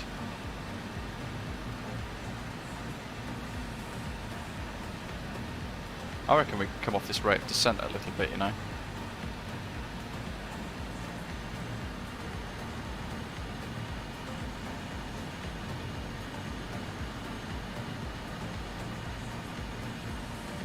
The beauty of this airplane is if you are slightly too high on the profile, you can actually just whack it down anyway. You can just get the speed brakes out the back and you can fire it up, drop out the sky. And your rate of descent can be very quick. It's pure, very nice. About 70-ish% M1, that should hold our speed nicely.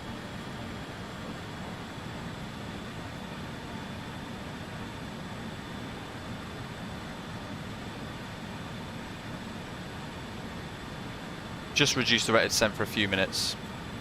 Get us nicely back on a bit of a profile. Coming up to 10,000, so let's just set 250 on the speed bug there. I know that now says we're going too fast for the speed, but it's fine. We're kind of just monitoring it all as we go.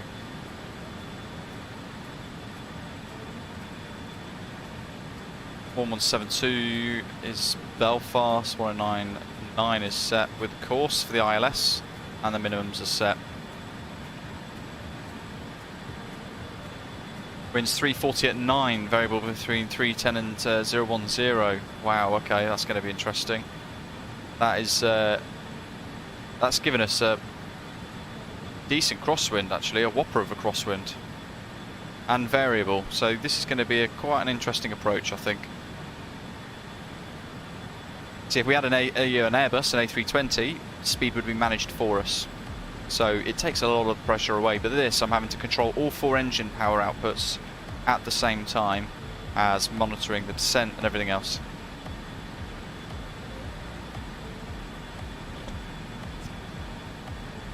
Neil, awesome. It'll be worth it in the end. As I accidentally smacked the monitor. Took me about 3 days as well, roughly, Doc.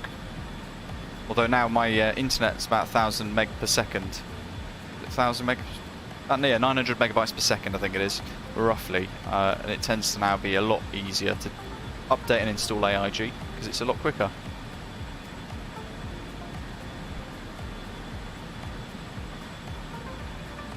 $11.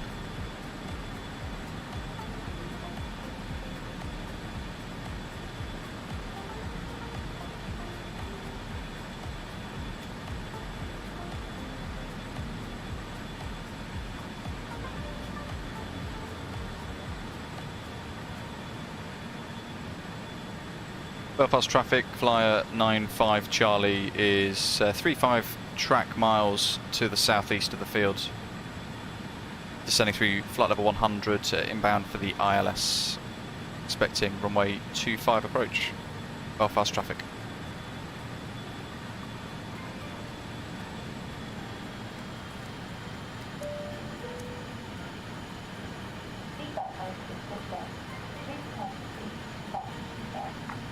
Through 10.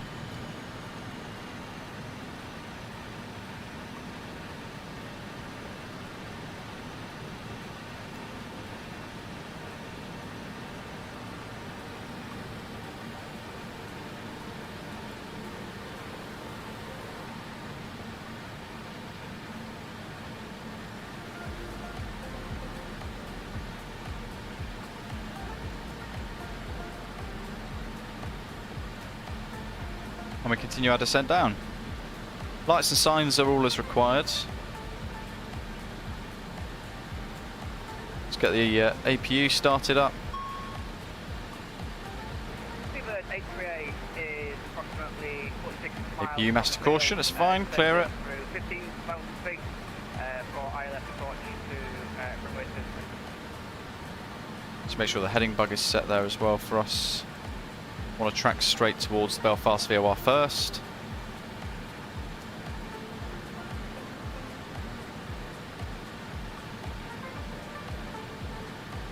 And there is the airfield, I think. Is that the airfield?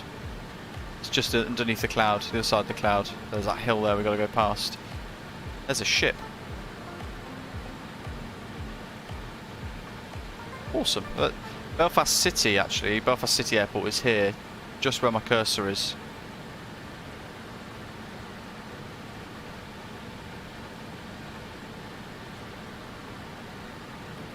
I mean, I guess really we should call it Old Grove. Bit of turbulence through the cloud here. Neil, I don't mind it too much, but I'd imagine their EFB is coming in the next couple of months. It's going to be great when it does come. What's important is the fact that they are committed to making it good. They don't want to rush anything out. So the beauty of PMDG is they will build it over however long it takes until it's right. Emiliano, hello to you, welcome. Not quite sure what we mean about UK Space Dimensions, except for maybe having a look at things like VATSIM UK's airspace coverage charts and all that sort of thing.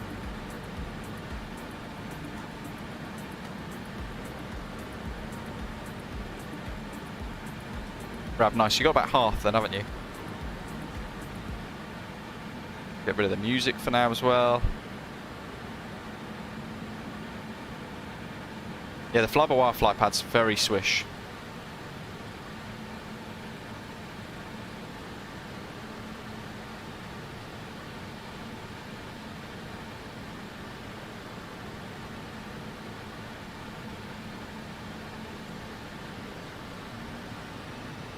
Just gonna bring this rate descent off a bit here. It does descend so quickly, this.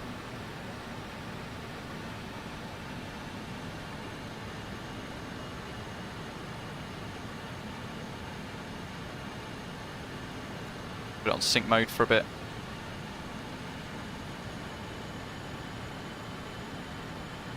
Let's get the QNH.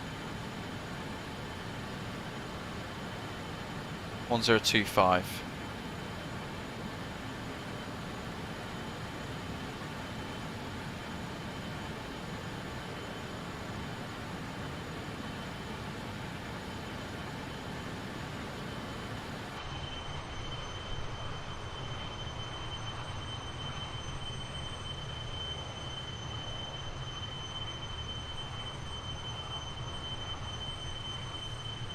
There's Belfast City,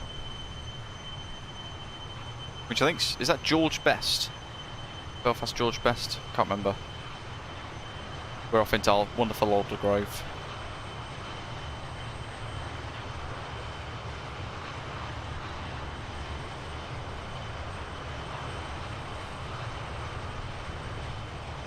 There's Belfast City. Pretty sure it is George Best, isn't it?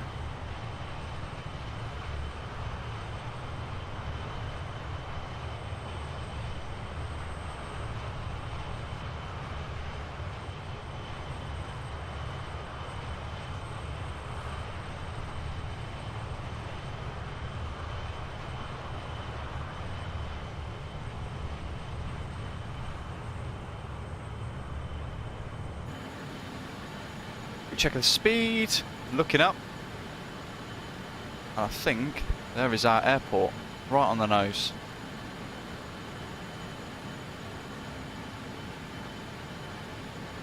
Let's continue down to 4,000. Let's bring that rate of descent back down.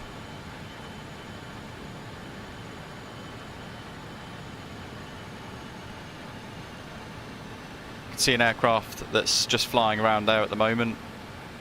They might be doing circuits. Hopefully they heard us. I think it is. It is, in fact. It's a Cessna 172 doing circuits at Belfast.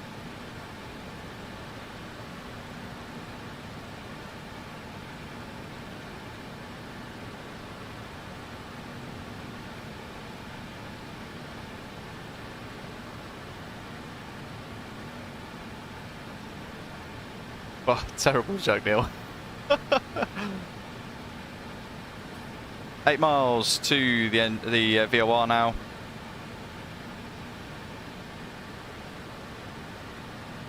So actually, let's bring that speed right down.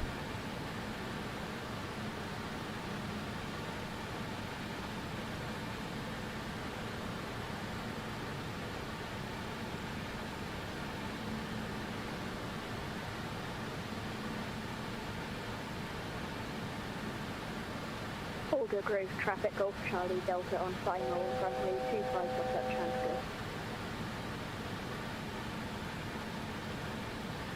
There's a little Cessna. When I was flying at Coventry years ago, quite a few years ago, when TUI were there with the 737s, 737-400s I think they were.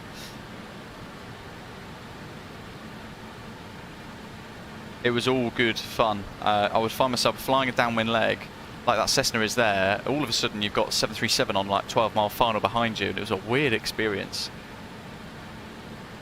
I'll stop calling it Alder Grove, because I'm pretty sure I'm supposed to call it Alder Grove. What does it want us at? 2,500?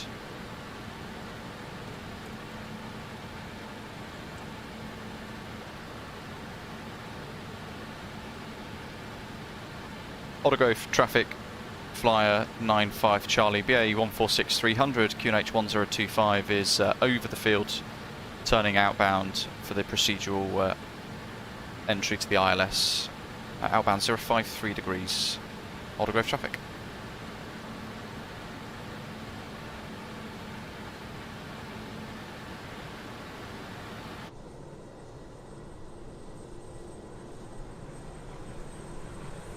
And there is Alder Grove from the air, folks.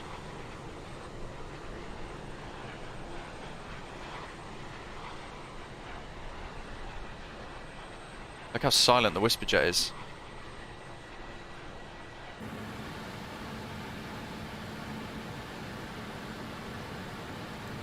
Let's make sure this is set on 053.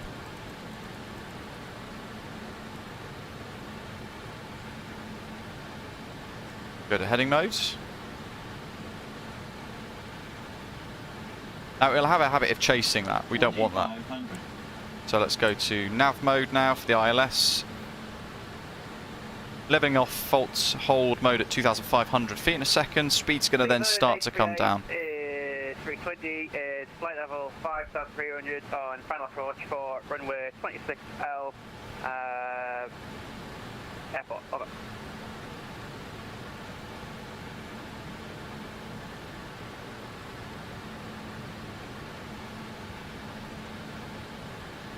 Golf Charlie Delta on right downwind runway 25.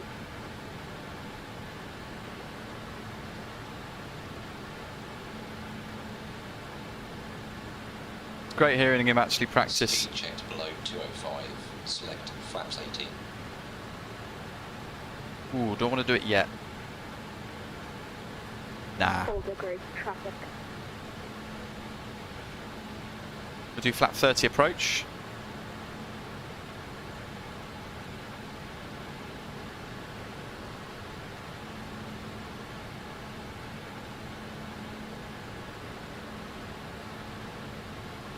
Which is 123. So about 127's about there. Yeah. Speed check below 205. Select gear down. Let's get a bit of power out here. Counter the drag from the flaps. Love the sounds. 8 miles, 2 miles for the turn. And speed 160. Boulder Grove traffic, Golf Charlie Delta on final runway 25 for touch and go. That should go nice. So we're in the traffic with the Cessna 172 on circuits. 9.4, commencing the turn. To come back round to 247 degrees. So we'll aim for about that.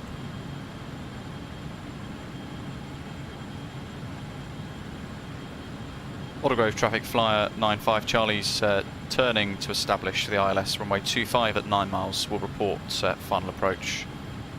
Autogrove traffic.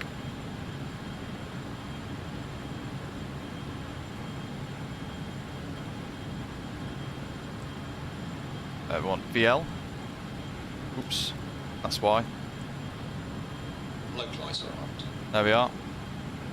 Belfast traffic, West 1099, 1099. We are crossing 247. for the procedure ILS 25. Belfast traffic. High slope armed.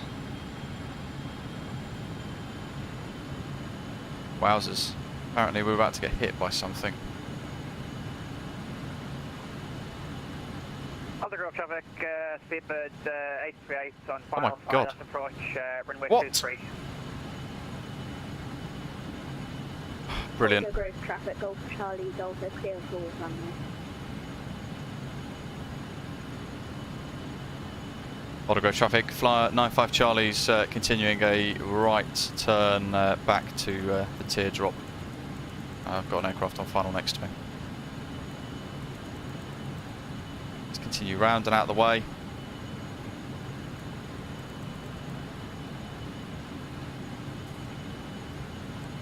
We don't want that to be active. Let's turn glide slope off. Don't know how that happened. There is a Cessna in the circuit as well. Speed, Luke, speed, speed, speed.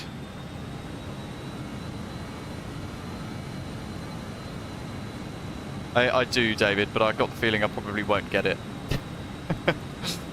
I just thought it's easier to do an orbit.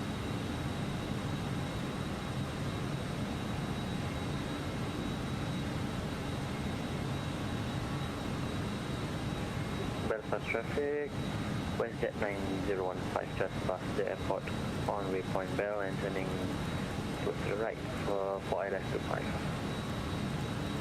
Autogo traffic flyer 95 Charlie's turning base again to establish the ILS 25. Will report established Autogrove traffic.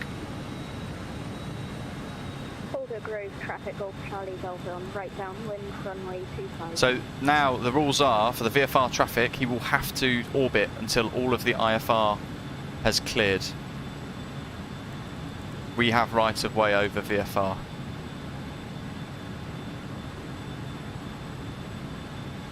I hope I haven't buggered this now with the turn. Yeah, it's active now, that's not ideal. Localizer armed. Localizer captured. Yeah, how messy though, we don't know. Let's see if the aeroplane can do it. We'll step down to 2. Just to give us time and space with the glide slope.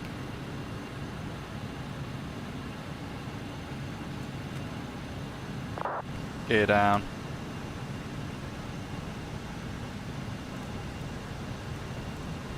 Okay, but it's got it back on the ILS nicely there. Glide slope armed.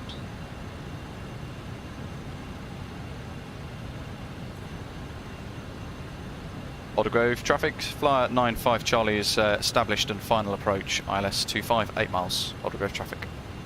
Get down 3 green and flaps, we can go to 30. Charlie Delta is on final runway 25 for touch and go. Wowzers. David should do, yes, but apparently not. APU's good. We'll just keep the bleed air on.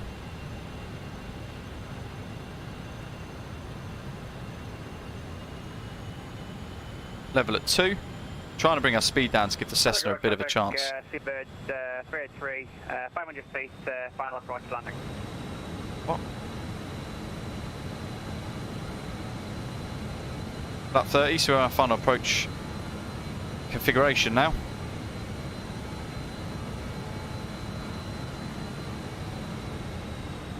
Belfast traffic, WestJet 9015, reducing speed to 150 and direct to Charlie Fox. On a spot where the Cessna is. To establish island, runway 25, Belfast traffic. Aldergrove traffic, Golf Charlie Delta clears all runways. Glide slope captured. Established on the David, ILS. very true. I think there should be a better entry exam into VATSIM, to be honest. I think there should be an element of who has right of way in this circumstance, and then there's a scenario that gets brought up. Generic. At one point then, there was 3 aircraft on finals. Speed check below 145. Select flap 33. No, I've already clicked 30. That's something that I thought they'd solved in the beta of the update. 4 mile.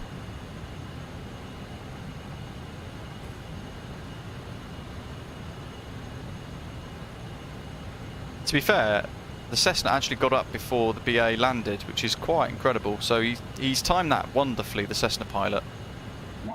Really good job. Autopilot disconnected. And now I've got a weird tendency to go on the angle of bank to the right there. VFR's very hard. Clear runway 260. Aldergrove traffic, flyer 95 Charlie is 3 mile final.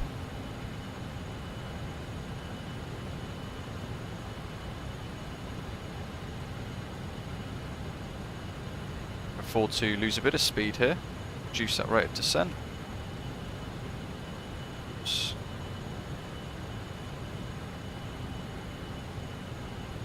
Keep clicking the like button, folks, if you are enjoying today's live stream. Aldergrove traffic, Golf Charlie Delta on right downwind, runway 25. 500. Bit of power just to counter rate of descent. Wind's quite playful actually, it's quite cool.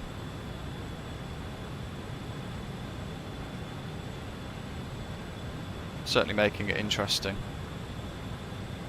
Speed's good. Traffic, WestJet 9015, establish on the localizer 10 nautical miles, Belfast traffic. Plus 100. Hey, we're nice and stable.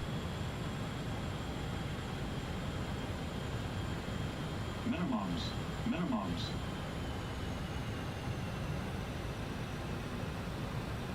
Okay, speed brakes deployed. Looking to the end. Glide slow. 50. 40. 30. Hold the flare. 20. Hold the flare. Aldergrove traffic, Golf Charlie Delta on right downwind, runway 25. Yeah, buddy. Orbit for traffic separation. Yellow and green. Second stage of spoilers. Whoa, wonky. Decent touchdown though, happy with that. It's wobbling around left, right and centre though. I'm using a lot of left rudder just to try and hold this on the centre line here. Brake pressure seen. 60 knots.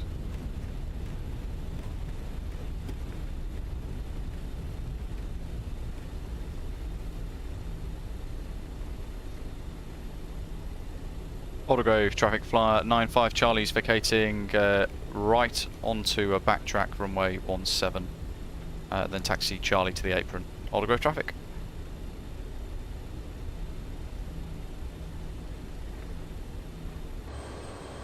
So, spoilers and flaps.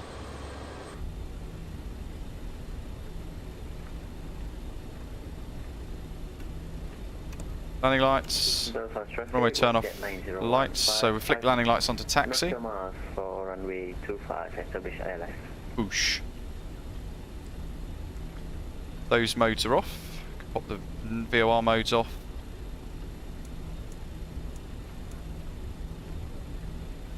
Cabin's depressurizing nicely and APU is got power. Happy days. Look at these, look at the textures here, it's fantastic.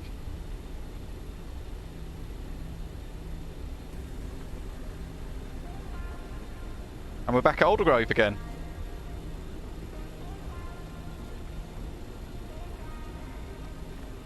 It's such a remarkable airport scenery, this is. And actually the statics really bring it to life. For those of us who like using VATSIM, expecting maybe a busy flight for whatever reason, you can turn the statics off, which is really cool. Here's the international pier. Belfast traffic, WestJet 9015, 2.5 nautical mile short final.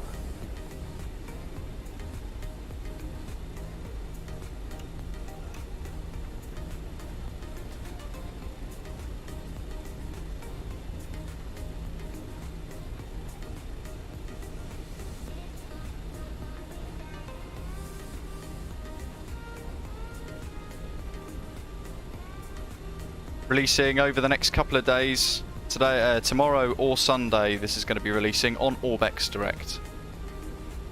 Can we recommend it? Hell yeah. Really, really, really good. Like commentator, there you go, summed it up perfectly. Pyreegue never disappoints. And in fact, somebody, one of his Ukrainian friends from the Ukrainian VAC said, Slava Pyreegue.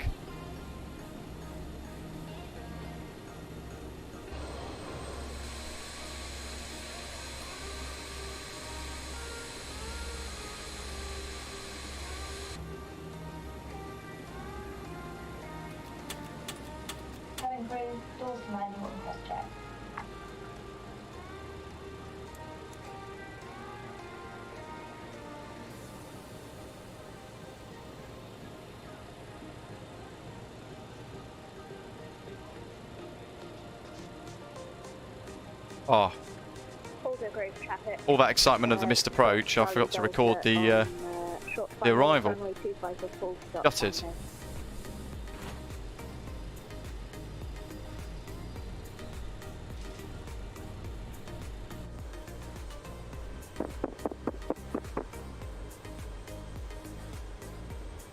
There's the WestJet.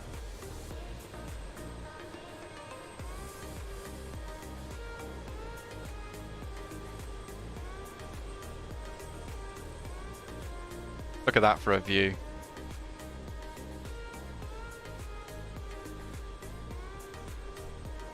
Big old A321neo there, the beautiful static models. So look how crisp that is.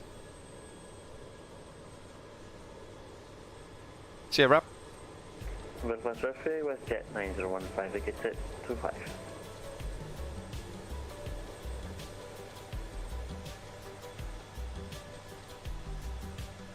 John, hello buddy, welcome. You know what we want to see? Night time, don't we? So let's wind the time to about sunset.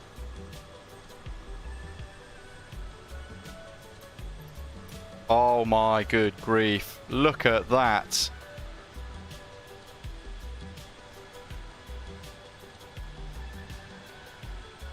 How incredible. Welcome to Belfast, everybody. Aldergrove traffic, Golf Charlie Delta, runway vacated.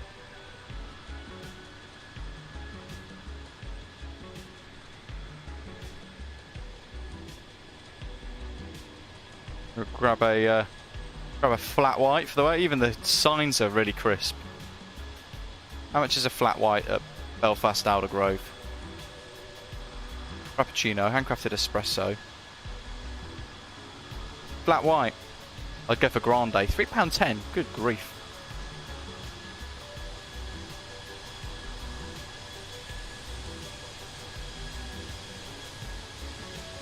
Even look at that as well, the apron. Beautifully lit around the apron areas here. Lots of different lights, stop bars, taxi indications. There's Golf Alpha Bravo Charlie Delta over there and the Cessna.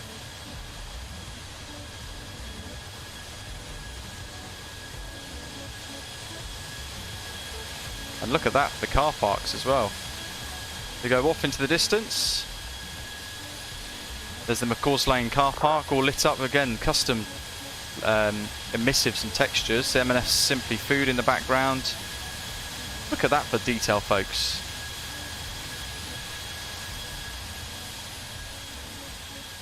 You know what? Microsoft Flight Simulator around sunset and sunrise really is the tell as to whether or not some scenery is exquisite, is exceptionally good, exceptionally good. But look at that, for the level of detail and the like, just visually it's spectacular. This time of day, fabulous. Yeah, drone mode 5e.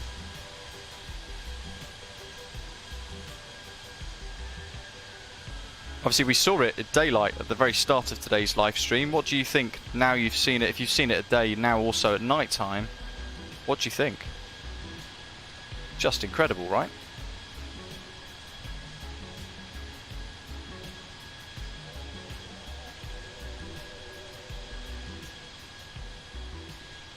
Six months of work, and you can tell that it's taken that amount of time.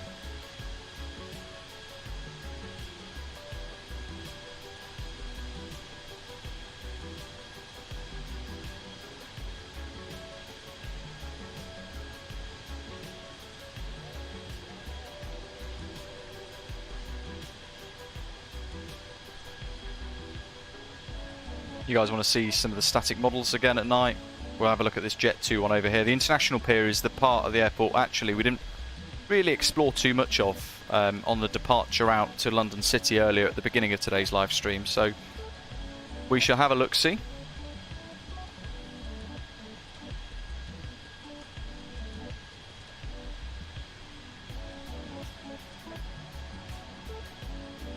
How good would this be when the 737-800 actually comes? Belfast Jet 2 Holidays flights. And look how stunning that static is.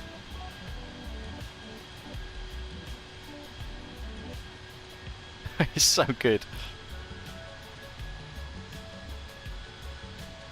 Performance is brilliant. 27 Mike Zulu pushing back from stand 18. Now the question is, does this have an interior or is it one of those dynamic textures? Looks like we can go in, doesn't it? Smash like a pigeon. There we are. So even the international terminal, look folks.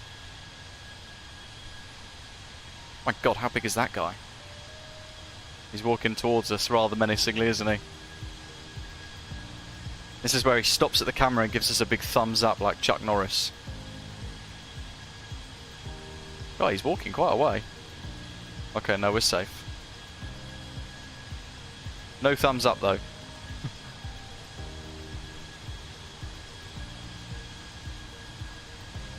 So much to explore. There's another angry guy.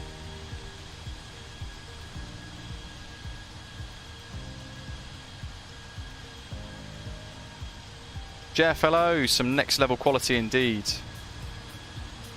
Follow the greens. Look how neat the apron lighting, the actual taxiway lighting is.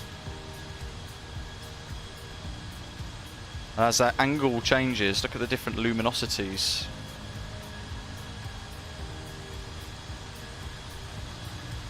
Remarkably good.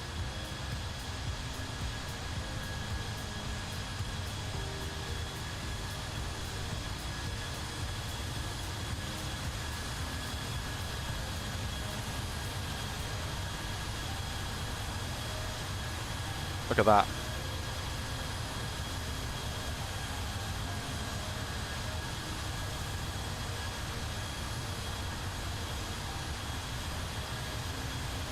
Welcome to Belfast. That's a beautiful screenshot.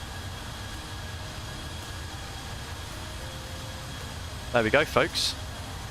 A wonderful preview of Pyreegue Devco's Belfast Aldergrove Airport scenery, or Belfast International Airport, releasing in the next 2 days for Microsoft Flight Simulator. Simply some of the best interior design matched with performance and ground textures that we've seen. The emissives are just spectacular, day and night. The LEDs need replacing on the sign there. Hopefully you've enjoyed it today. Really enjoyable live stream. He's in the chat. Hello, Pyreegue. Welcome. A lot of wonderful comments. It's just spectacular what you've been able to do here, Pyreegue, so thank you very much.